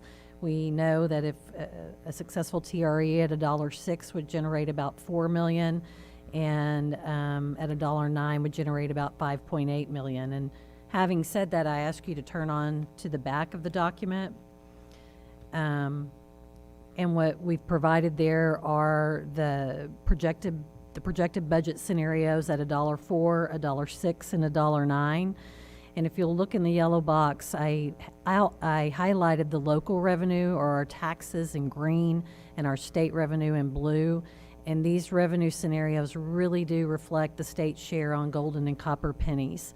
If you look at the $1.06 scenario, which would include those 2 golden pennies, you can see of the $4 million that the state is going to, in the formula, the state provides 3/4 of that revenue, and local taxpayer make up roughly $1 million. Going to $1.09, which would add those 3 copper pennies, since those 3 copper pennies are worth $31.95 per watt per penny.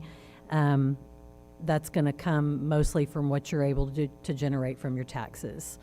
The state will not be kicking in the equalized wealth. So I think that kind of tells a story, if you will, about the golden and copper pennies.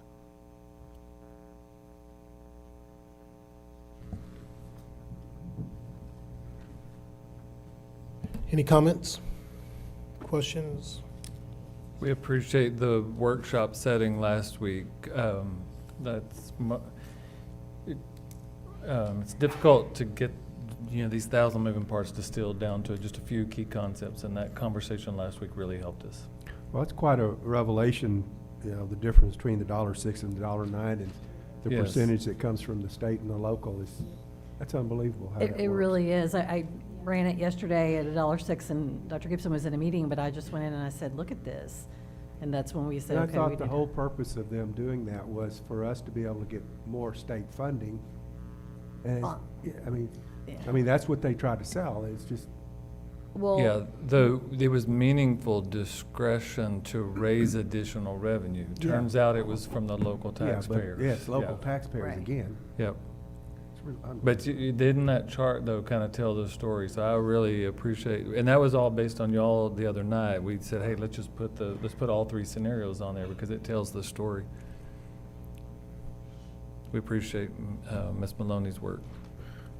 Just as a aside, with this kind of information, it makes me sit up and kind of wonder, with that kind of money coming in from the state on the golden pennies, just the first two, if the state was really serious about helping us, if they turn those copper pennies into golden pennies, that might solve a whole lot of problems that the state's having, because you still have a situation where the local district where local taxpayers would put in some funds and they would commit their funds to education, but then the state would kick in additional funds, so you'd have a mixed bag of local funds and state funds. Where it is right now, you get past the golden pennies, and it's up to the local district, and that's pretty much in my way of thinking, that's pretty much unfair.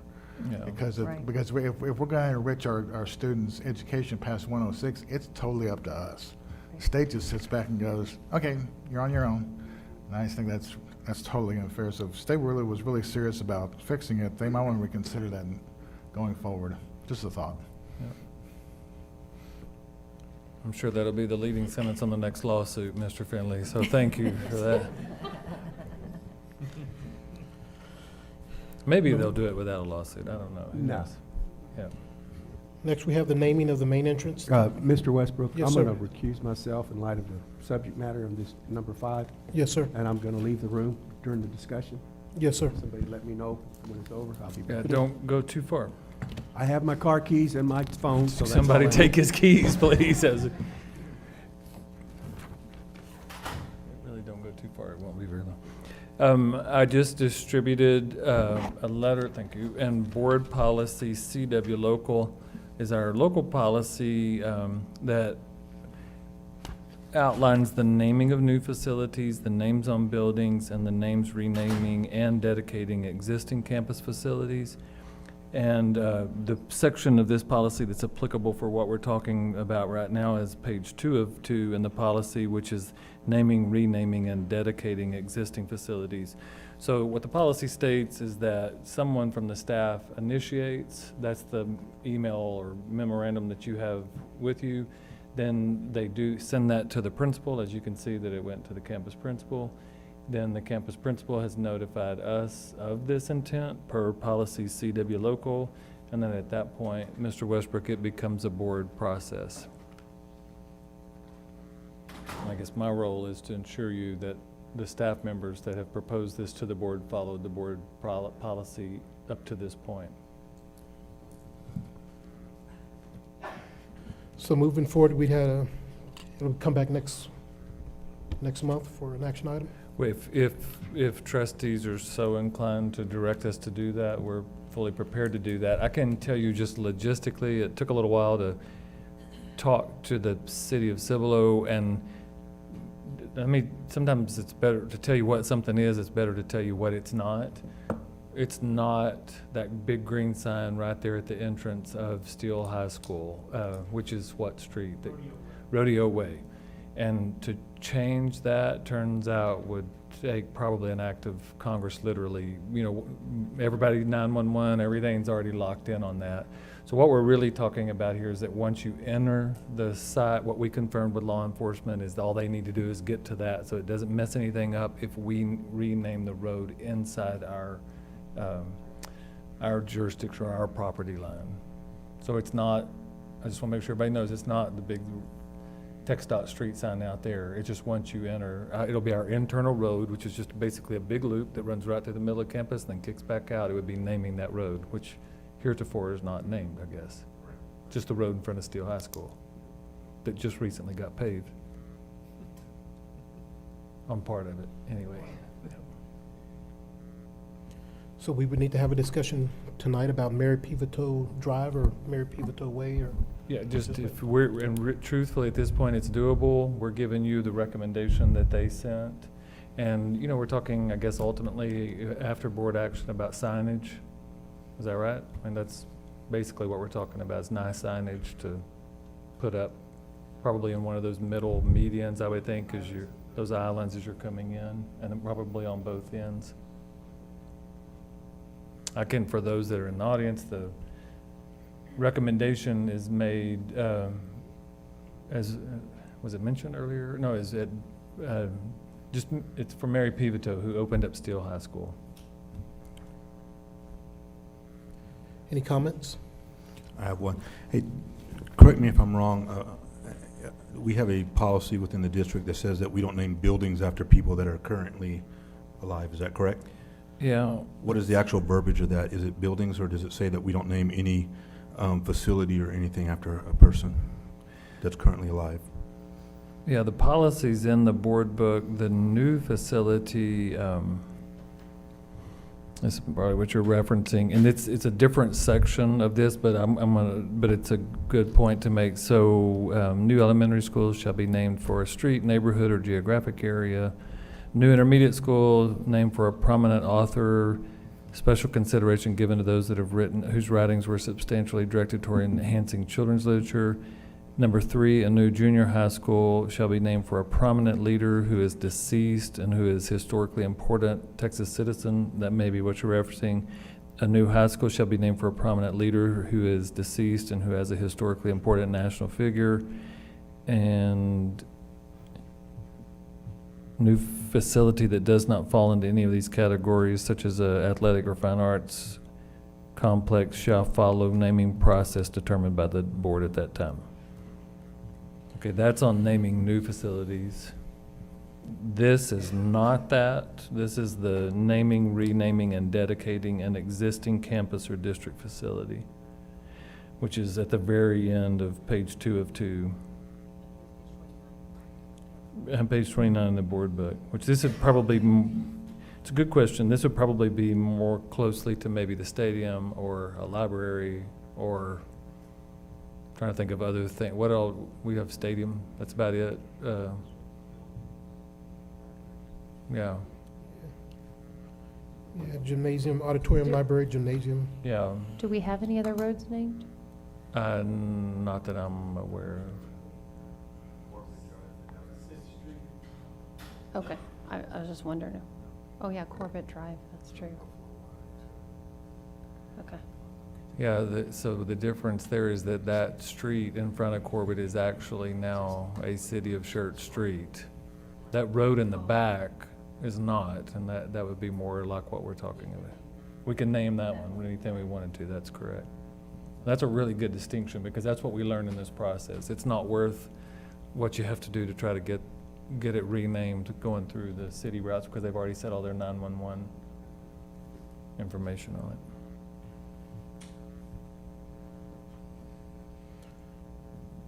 Any other comments, concerns? What's approximate cost of the signage? Any idea?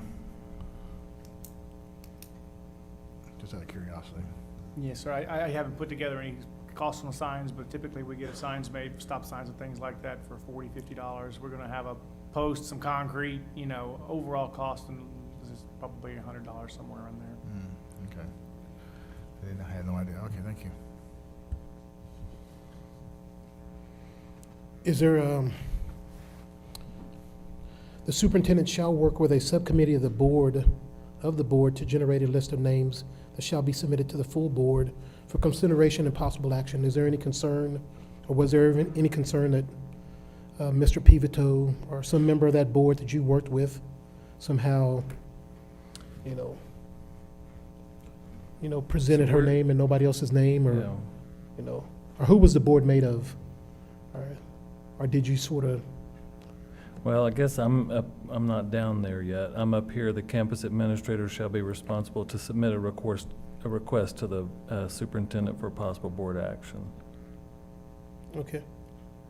And so, if you want to appoint a subcommittee of the board to do that last part, then that's the direction I guess I'm waiting on.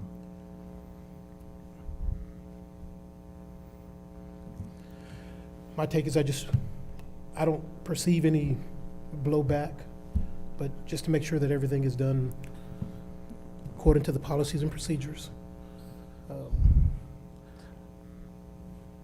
That's just my take.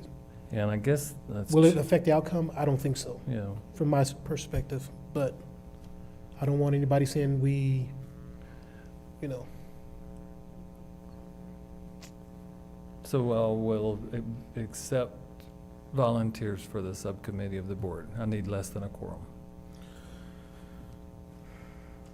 So you need a motion, is that what you're asking? No, I just need to know the names so we can go ahead and have a meeting scheduled. I just need whoever's volunteering, okay? I'll be one.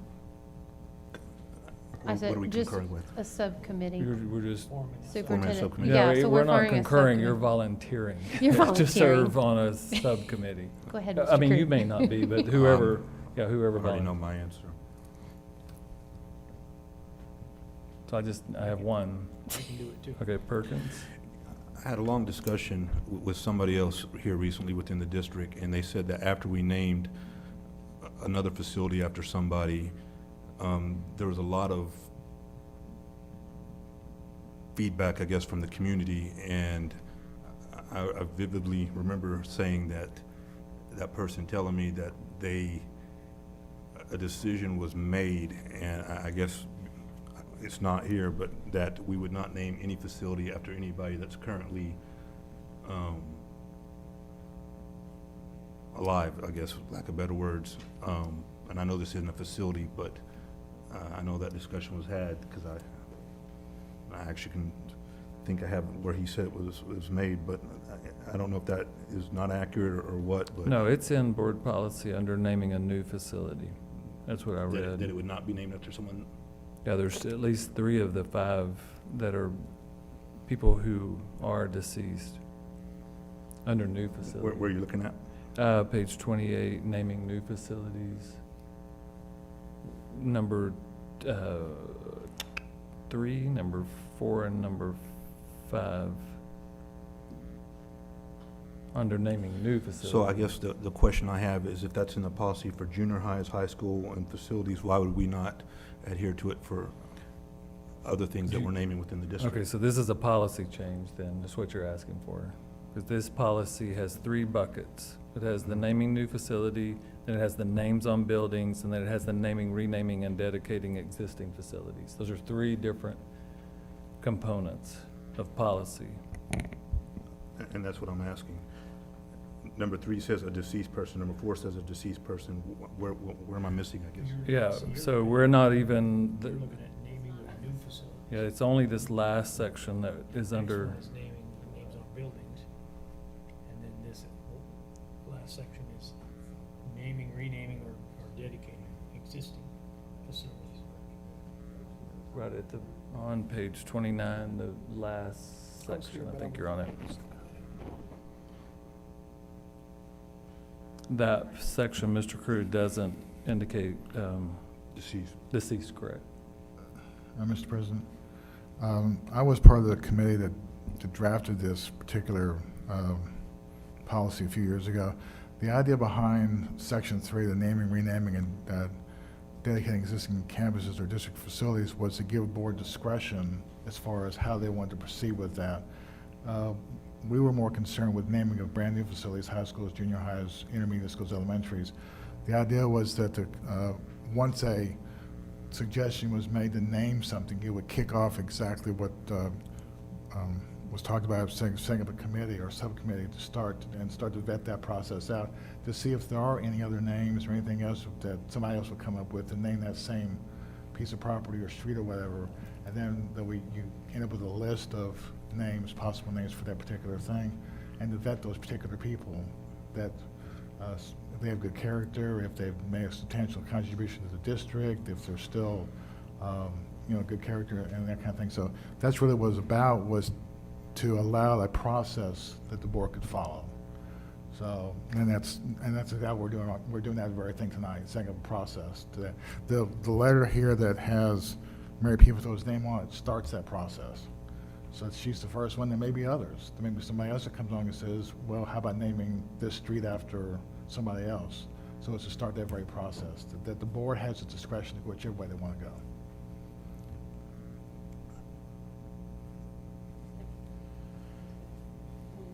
So moving forward, basically, the subcommittee will consist of Amy Dreisbeck and Jerry Perkins. You'll meet with them, y'all will discuss the renaming of the entrance to Byron Steele High School, and then you'll come back in a month or two. And also too, if one person is, if we want to get one person, then we fulfill the process. Y'all can meet over the next month and still come bring this back next month? Sure can, or we can at least give an update, depending on where we are in the process. Any other questions, comments, concerns? You want to invite Mr. Pivotal back in?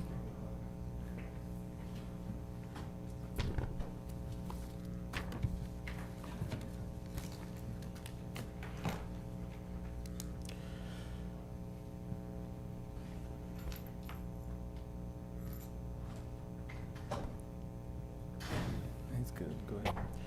Now we can have a discussion item concerning the interlocal agreement between Guadalupe County and Schertz-Cibolo-Universal City Independent School District. Facility use during public emergency, presented by Matt Rivera and J.D. Mosley. Hi, Mr. President, members of the board, and Dr. Gibson. This memorandum of understanding between our school district and Guadalupe County is for the purpose that Guadalupe County has, or one of the purposes is to plan and prepare for public health emergencies, which could result from natural or man-made causes. During such an emergency, it may be necessary to immunize or treat all or large number of people in the area served by our district and county. Prior public health experience with mass immunizations, if we remember what H1N1 was like in our district, has shown that schools are well suited for this purpose. An interlocal agreement must, number one, be authorized by the governing body of each party to the contract and state the terms, rights, and duties of the contracting parties. We have a draft of the interlocal agreement provided by Guadalupe County Fire Marshal's Office. We have the Fire Marshal, Pender, along with part of his team here tonight as well, if there's any questions as far as what this would entail. Primarily, the main area is the parking lot at Steele High School. The people who would go into our facility would be minimal. There'd be volunteers for the most part. And I don't know if Mr. Mosley can add anything to that about our facility. No, not from the facility standpoint, but I just would maybe draw attention to Roman numeral 2 on there, that this agreement's only activated if the public health emergency is declared by the county judge and if school is not in session or has been canceled. So this is not a kick us out of our building for this.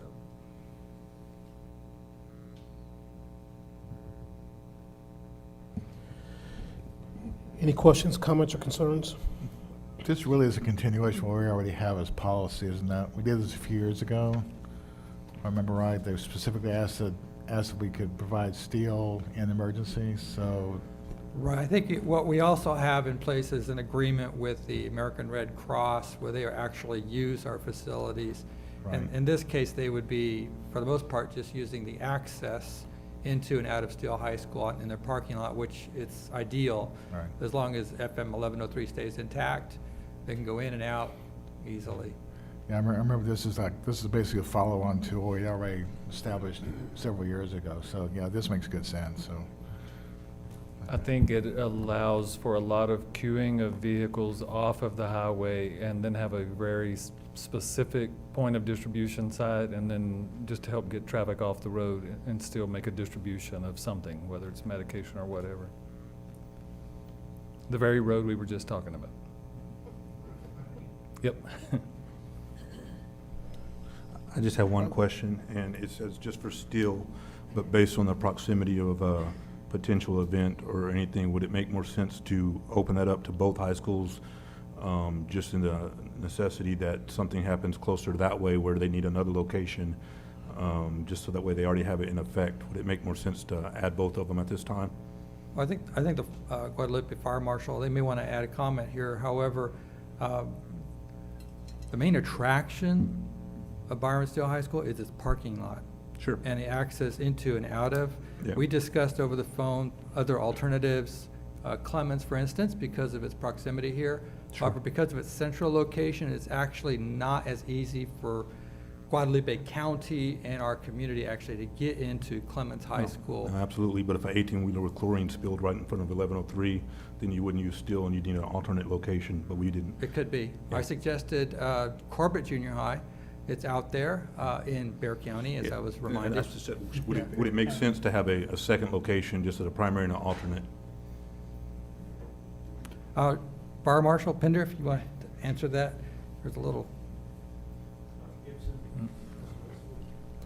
We have 2 additional sites. My name is Patrick Bender, and I'm Guadalupe County Fire Marshal and Emergency Management Coordinator.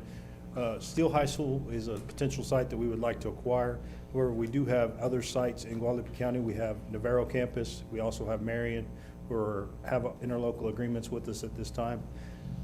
We could potentially entertain other facilities that you guys have, and we could look at the parking lots and see if they're conducive to the layout that we would like to do. But with Steele High School, the way it is set up, that's the site that we would most likely use.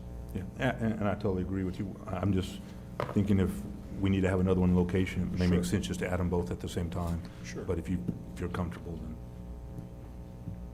I'm good. Okay. If I would rather hear what Mr. Cruz said and get this one done and then just start the exploration of other ones, because these things take so long to get going. I hate to slow this one down. Correct, and once you guys approve that location, then we start a site assessment, which we walk the campus with maintenance and other personnel from the staff and start doing the actual assessment For a of the second campus. one. Yes. Okay. Well, something like this, when the city of San Antonio and Bear County did it, I mean, the number of personnel required to staff that is enormous. That's. Yes, sir. We in 2015, we did we do a run every 5 years. We're required by the state to do a test. If we get this site, we'll do that test at that facility. When we did the 2015 practice test, which we distributed candy to the people that came through, that was their medication.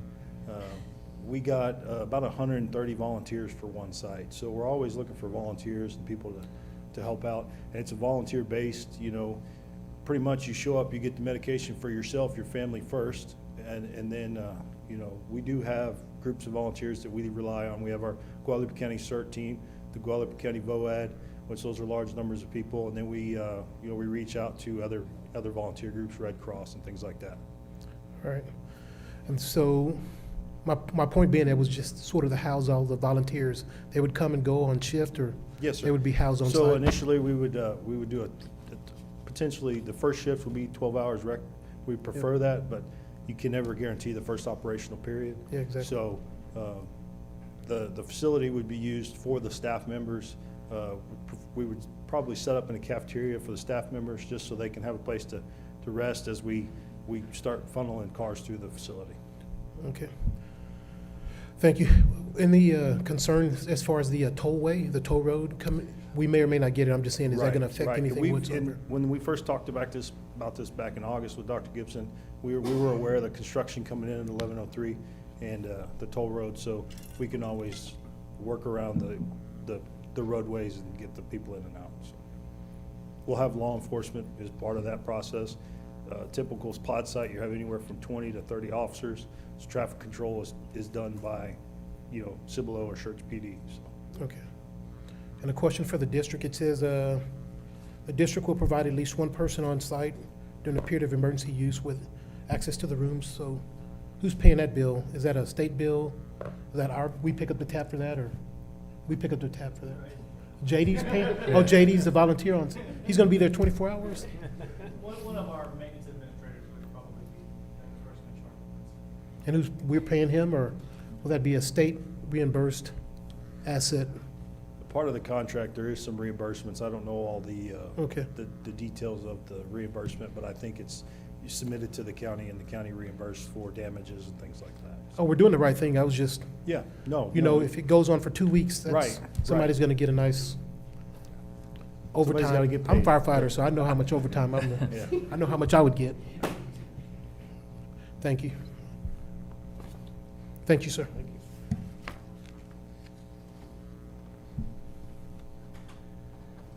Next, we'll have the Application for staff development. Dr. Tony Wood. Good evening. We are bringing forward a waiver for 2,100 minutes to be waived from the 75,600 minutes required in the school year. 2,100 minutes would be specifically dedicated for professional development days next year. We usually bring this forward in January. The state has gone through a new process and we were not able to access the information until recently. So that's why we're bringing it forward this month. Is this the same as our current calendar? Yes. Okay, so it's just for 18-19, the calendar that was just approved, okay. Any questions? How many days is 2,100 minutes? 5. 5, okay. I thought so, I was just making sure. Okay, thanks. Mr. Carew has his calculator. It's 420 minutes, it's 7 hours, it'll be a school day, so. Yes, sir. Okay. No further questions. TEAC certification. Ms. Shea? Good evening. You have attached a copy of the certification that all of our students are provided resources that cover 100% of the TEACs as required by Texas Education Agency. And it's just discussion this month and then action next month to accept the certification form. Are there any questions? Thank you. Chapter 21 and non-Chapter 21 personnel contracts. Ms. Cannon. Yes, good evening, Dr. Gibson, President Westbrook, and members of the board. We are beginning the start of the spring season for contract renewals. And next month in March, we will bring to you all administrator and professional contracts. In April, we will bring the teachers, librarians, and registered nurses. And then any of those that are still on probationary contracts will be brought in May. Just want to let you know.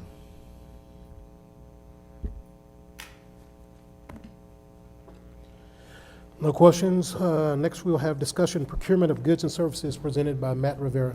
And Mr. President, trustees, before we start, second month, same process, few tweaks based on last month, went well.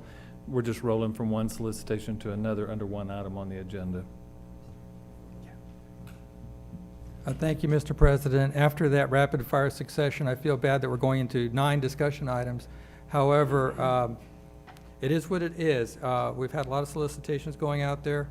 Following these solicitations, you're seeing something, some improvement. We've added step-by-step milestones for each of the solicitations which follow after this thumbnail sketch of all the solicitations on page 43, which begin with Mr. Mosley. Okay, good evening. So tonight, our first solicitation is access control. This is a solicitation to provide replacement of the electronic access control systems at Pascal, Green Valley, Allison Steel, and DAEP. This is one of our EPP projects. Our estimated fiscal impact is $160,000. The project would come back in April for award. So this is similar to the projects we did last summer. We did these at Corbett, Slaughter, Watts, Jordan, and Marion Dulford last summer. So these are the next schools in the queue on the EPP to replace those systems. So answer any questions on access control before we move to the next one. Okay, so our second solicitation is the replacement of the boiler system servicing the Byron Steel High School kitchen and culinary arts classroom. This is another EPP project estimated at about $75,000. It will hit the streets, and then we will come back to award in April as well. So the current system is failing, and so we're looking at replacing that system with a new type of water heating system for those areas. Okay. Third solicitation is asphalt repair. I told y'all we'd come back to asphalt repair. Well, again. yeah, and I was wrong a while ago. It's just now getting here. So yeah, that's what I was talking about. So asphalt repair, continuing to make repairs at Steele High School on the asphalt. The areas that we're looking at this summer, end of spring and summer, are the main drive to Steele. That area will include the asphalt there, and it also includes the islands. I know that Mr. Matthews says that he's got a really good speed bump over there on that one side. So so we're looking at that area. We're also looking at the back side, that back drive, actually back behind the practice fields. That back drive is in really bad shape. So prioritizing that corner first where everything drains to, and then trying to get as much done as we can for the budget. You see the budget there for the project is at $480,000. We're looking at bringing this back for award in April as well. Questions? Okay, so our fourth solicitation, I'll kick it back over to Mr. Rivera, kind of related to the asphalt to steel. Right, we're hoping that our civil engineer can package the asphalt repair and the detention pond together to save money with site development, have one contractor do both projects. Although the asphalt repair is a EPP project, so that's going to have priority to get that done first.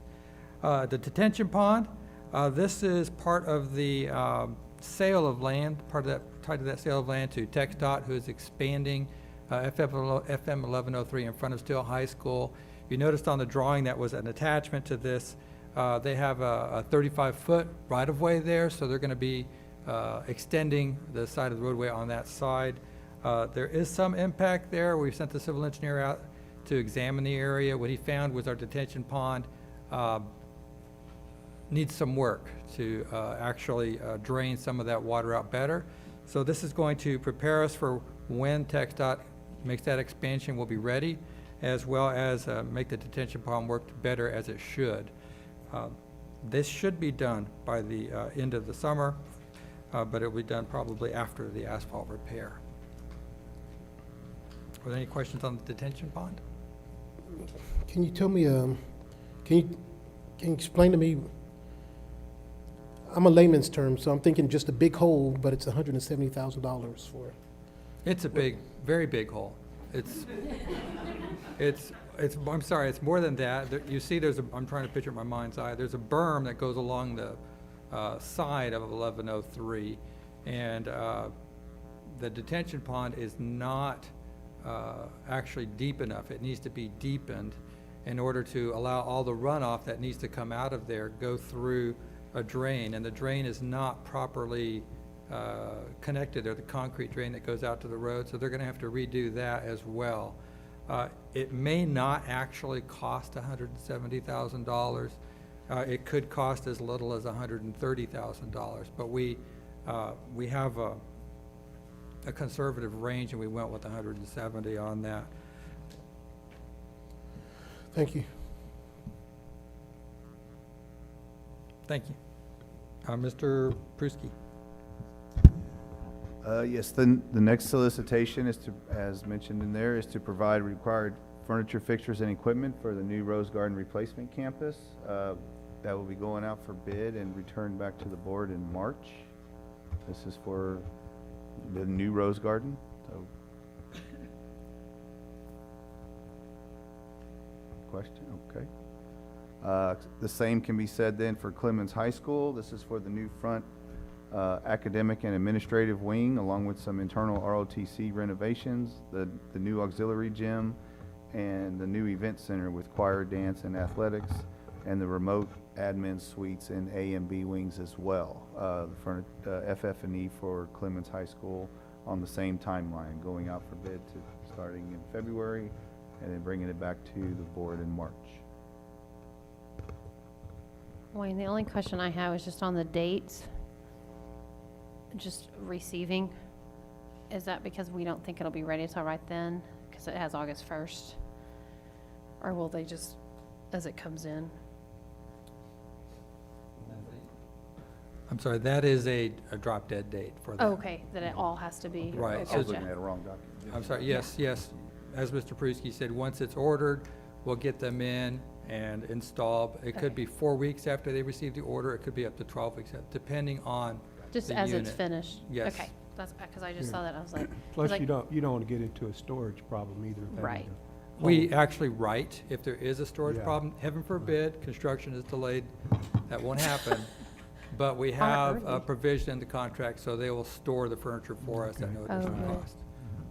Yeah. I just recall a scene at Wilder Intermediate School. That scene had the principal and the head custodian putting all the furniture together in the gym, and then transporting that to the classrooms and the offices. That was a storage problem. Yeah, I remember driving by that, and that was not pretty. Yeah, this is one of those situations where if we're gonna build it, we gotta put furniture in it. Because we build enough, I've been here long enough to build enough buildings that every time we build a building, there's a cost to put furniture in there, there's a cost for something, so this is just a follow-on cost of construction for Rose Garden and for Clemens, so we kinda have to have it. And that can be said for the next one as well, with the new library collection for the new Rose Garden, to provide the books and needed materials along with the media for the students there. Same thing, funding coming from Bond 2016. That actually coming in April. Has there been, Mr. Pruski, has there been a discussion, is that gonna be happen,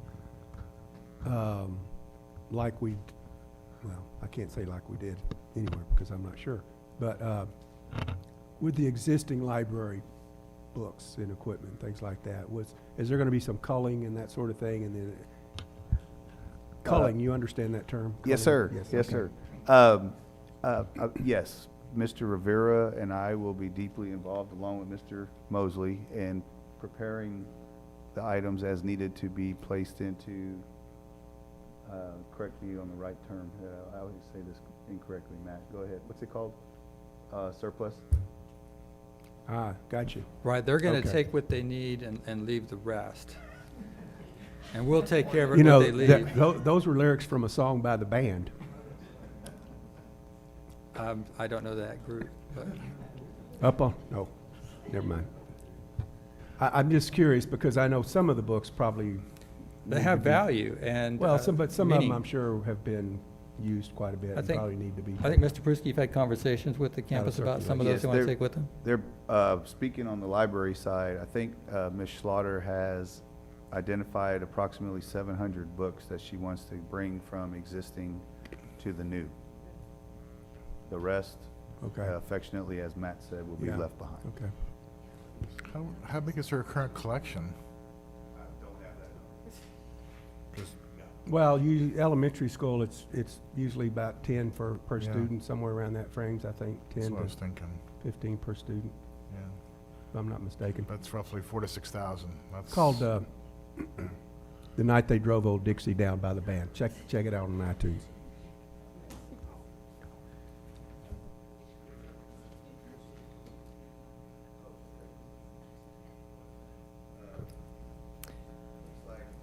I think it's, Football supplies. To the rescue here. We have an annual football supplies bid that's out. It is for football supplies equipment and some small balls and I forget what you call the sleds where the footballers go up against these pretended football people. I'm gonna take it from there, Matt. Thank you, If you're sir. okay with that. This is football supplies for all 4 of our secondary campuses. Thank you. Which could include some of the sleds, some of the larger equipment type processes, but also will include helmets, shoulder pads, girdles, other pads, et cetera, for all 4 of our campuses. It's pretty much an annual cost or an annual expense for us. Any questions that I get to answer? Yeah, and it's Texas, so I almost felt sorry for him, but, you know. It was a little bit fun. Yeah, but I realize we all have a specialty, and his is, yeah, it's not football. We're not gonna worry about that. We're gonna judge him on something else. So, remember when we did the contract for the sportswear or something? Yes, sir. So how does that factor into this, or could we not, like, we're getting money from some company, could they not offset, or?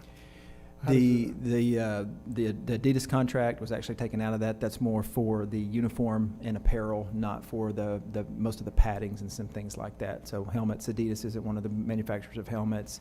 It's usually Schutt or something like that. Shoulder pads isn't either. So that's a different, that's been taken out of there.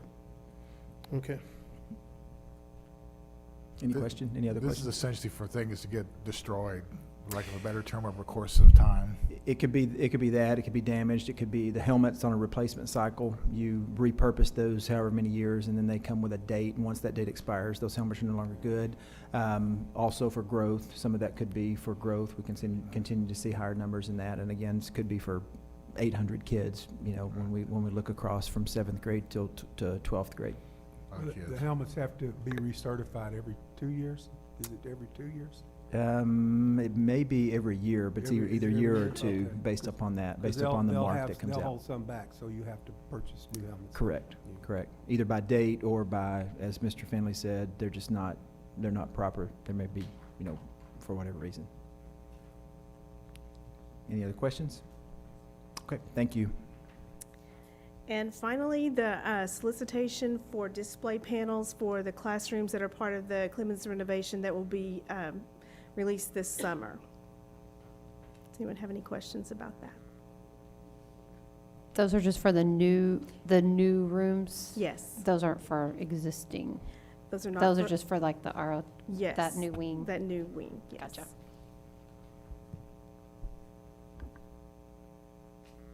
And our apologies, Dr. Burkholder. I know you told us the installation is done to be performed by the general contractor, not by the district staff. General contractor on that campus will do the install.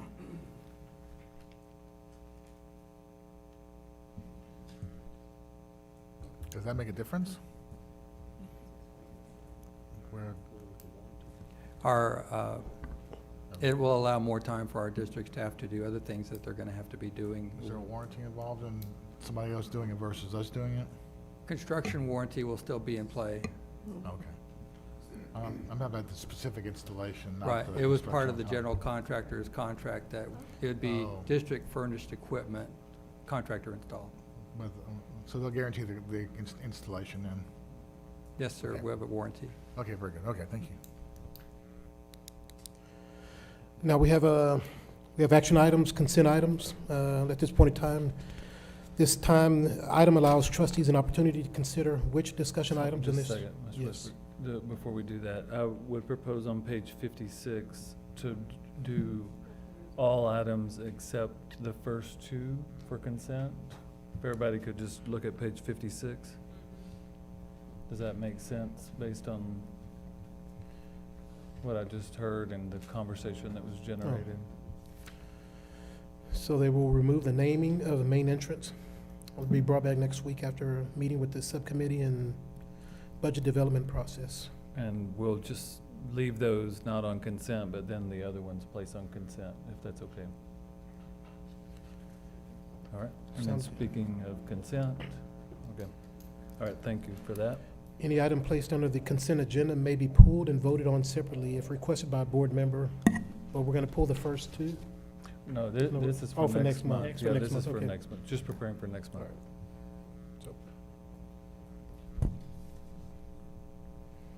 Um, yeah, And- page 57. Dr. Gibson, I believe that library collection is April.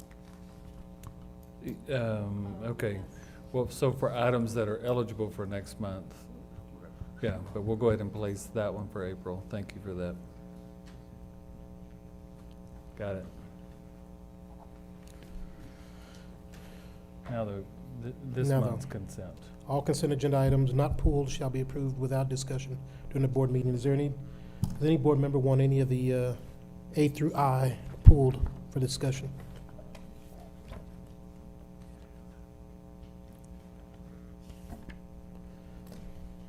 Can I get a motion?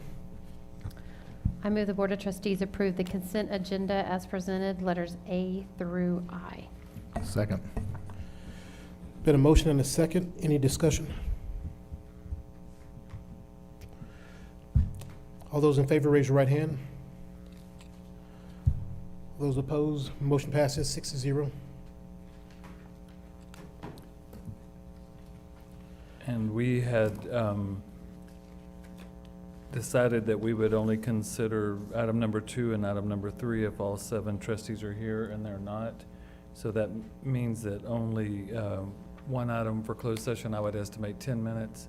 Just for the record, that means Ms. Cannon is between everyone and getting home tonight, not Ms. Cannon and Dr. Gibson. So, yeah, yeah, no pressure. But Ms. Cannon has a couple of quick items, and I think Dr. Edwards have a couple of quick items to run over. I truly estimate 10 to 15 minutes, no more. Sounds good enough to me. The board Will now adjourn into closed session pursuant to the following sections of the Texas Open Meetings Act, Texas Government Code, Section 551.074, authorization to deliberate the appointment, employment, evaluation, reassignment, duties, discipline, or dismissal of a public officer or employee, or to hear a complaint or charge against an officer or employee. Time is now 8:44.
We have now reconvened. It's now 8:56. Board will convene from closed session for action related to action items considered. During closed session, the board may consider, take action on any of the following items. Request for board action, employment of contractual personnel presented by Linda Cannon. Yes, the positions on the employment list as presented in closed session are replacing positions for the 17-18 school year, and they are funded from the 17-18 general operating budget. Do I have a motion? I move the Board of Trustees approve the employment list as presented of contractual personnel for the 2017-2018 school year. I second. We have a motion and a second. Any discussion? All's in favor, raise your right hand. Motion passes 6-0. Board items for review and discussion. Review of board master calendar. Mr. Perkins. Thank you, Mr. President. There's a Clemens football trainees banquet. When is that? Tomorrow, right? Next Monday. Next Monday, okay. Forgot about that. So what is this? It's just to confuse me. Next Monday, okay. Also, on Tuesday, we have that's the following month. That's confused me, all right.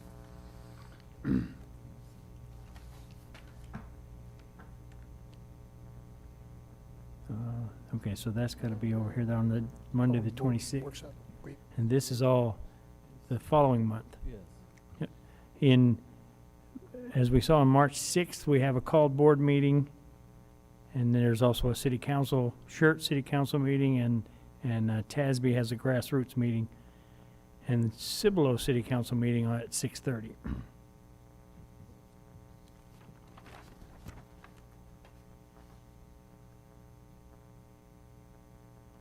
Saturday, the 3rd of March, it looks like the 5K walk remembrance for Tony Willencheck. That's getting to be a pretty steady thing on Schertz calendar.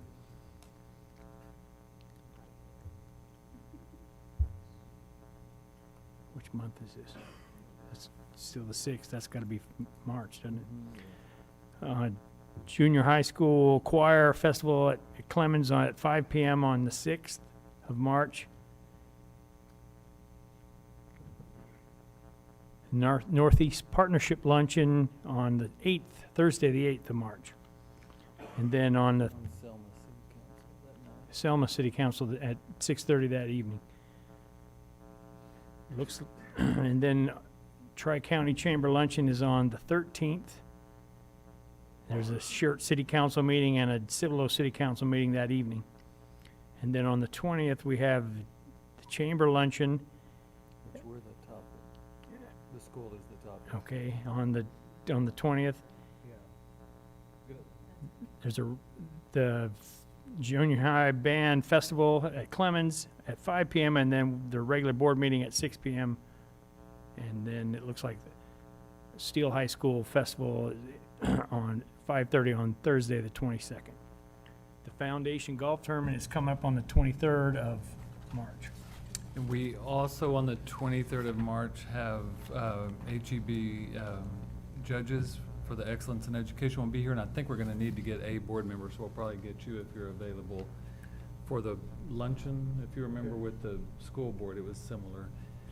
And then we are, this March the 20th, Priscilla, I forgot to tell you, that at the chamber, it's the state of the district. So if we need to inquire with trustees, if more than our allotment want to go, since we're the topic, we need to get that pretty quickly so we can get the extra seats beyond what our normal allotment is. It's up to you, I mean, if you want to go. That's right. So Dee Dee, run through the call board meetings.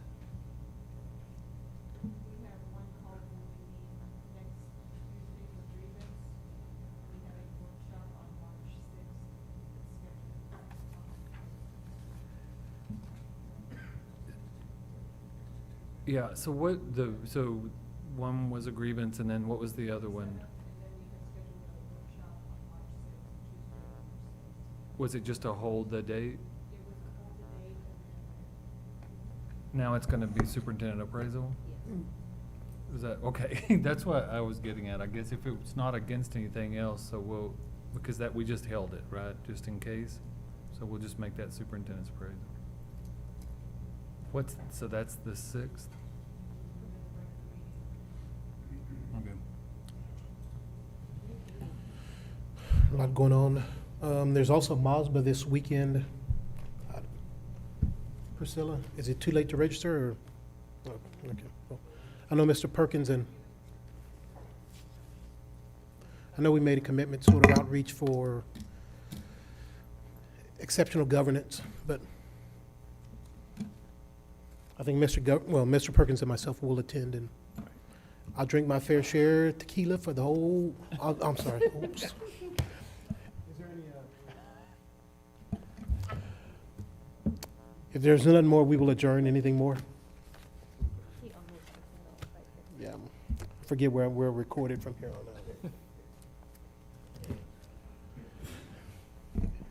out.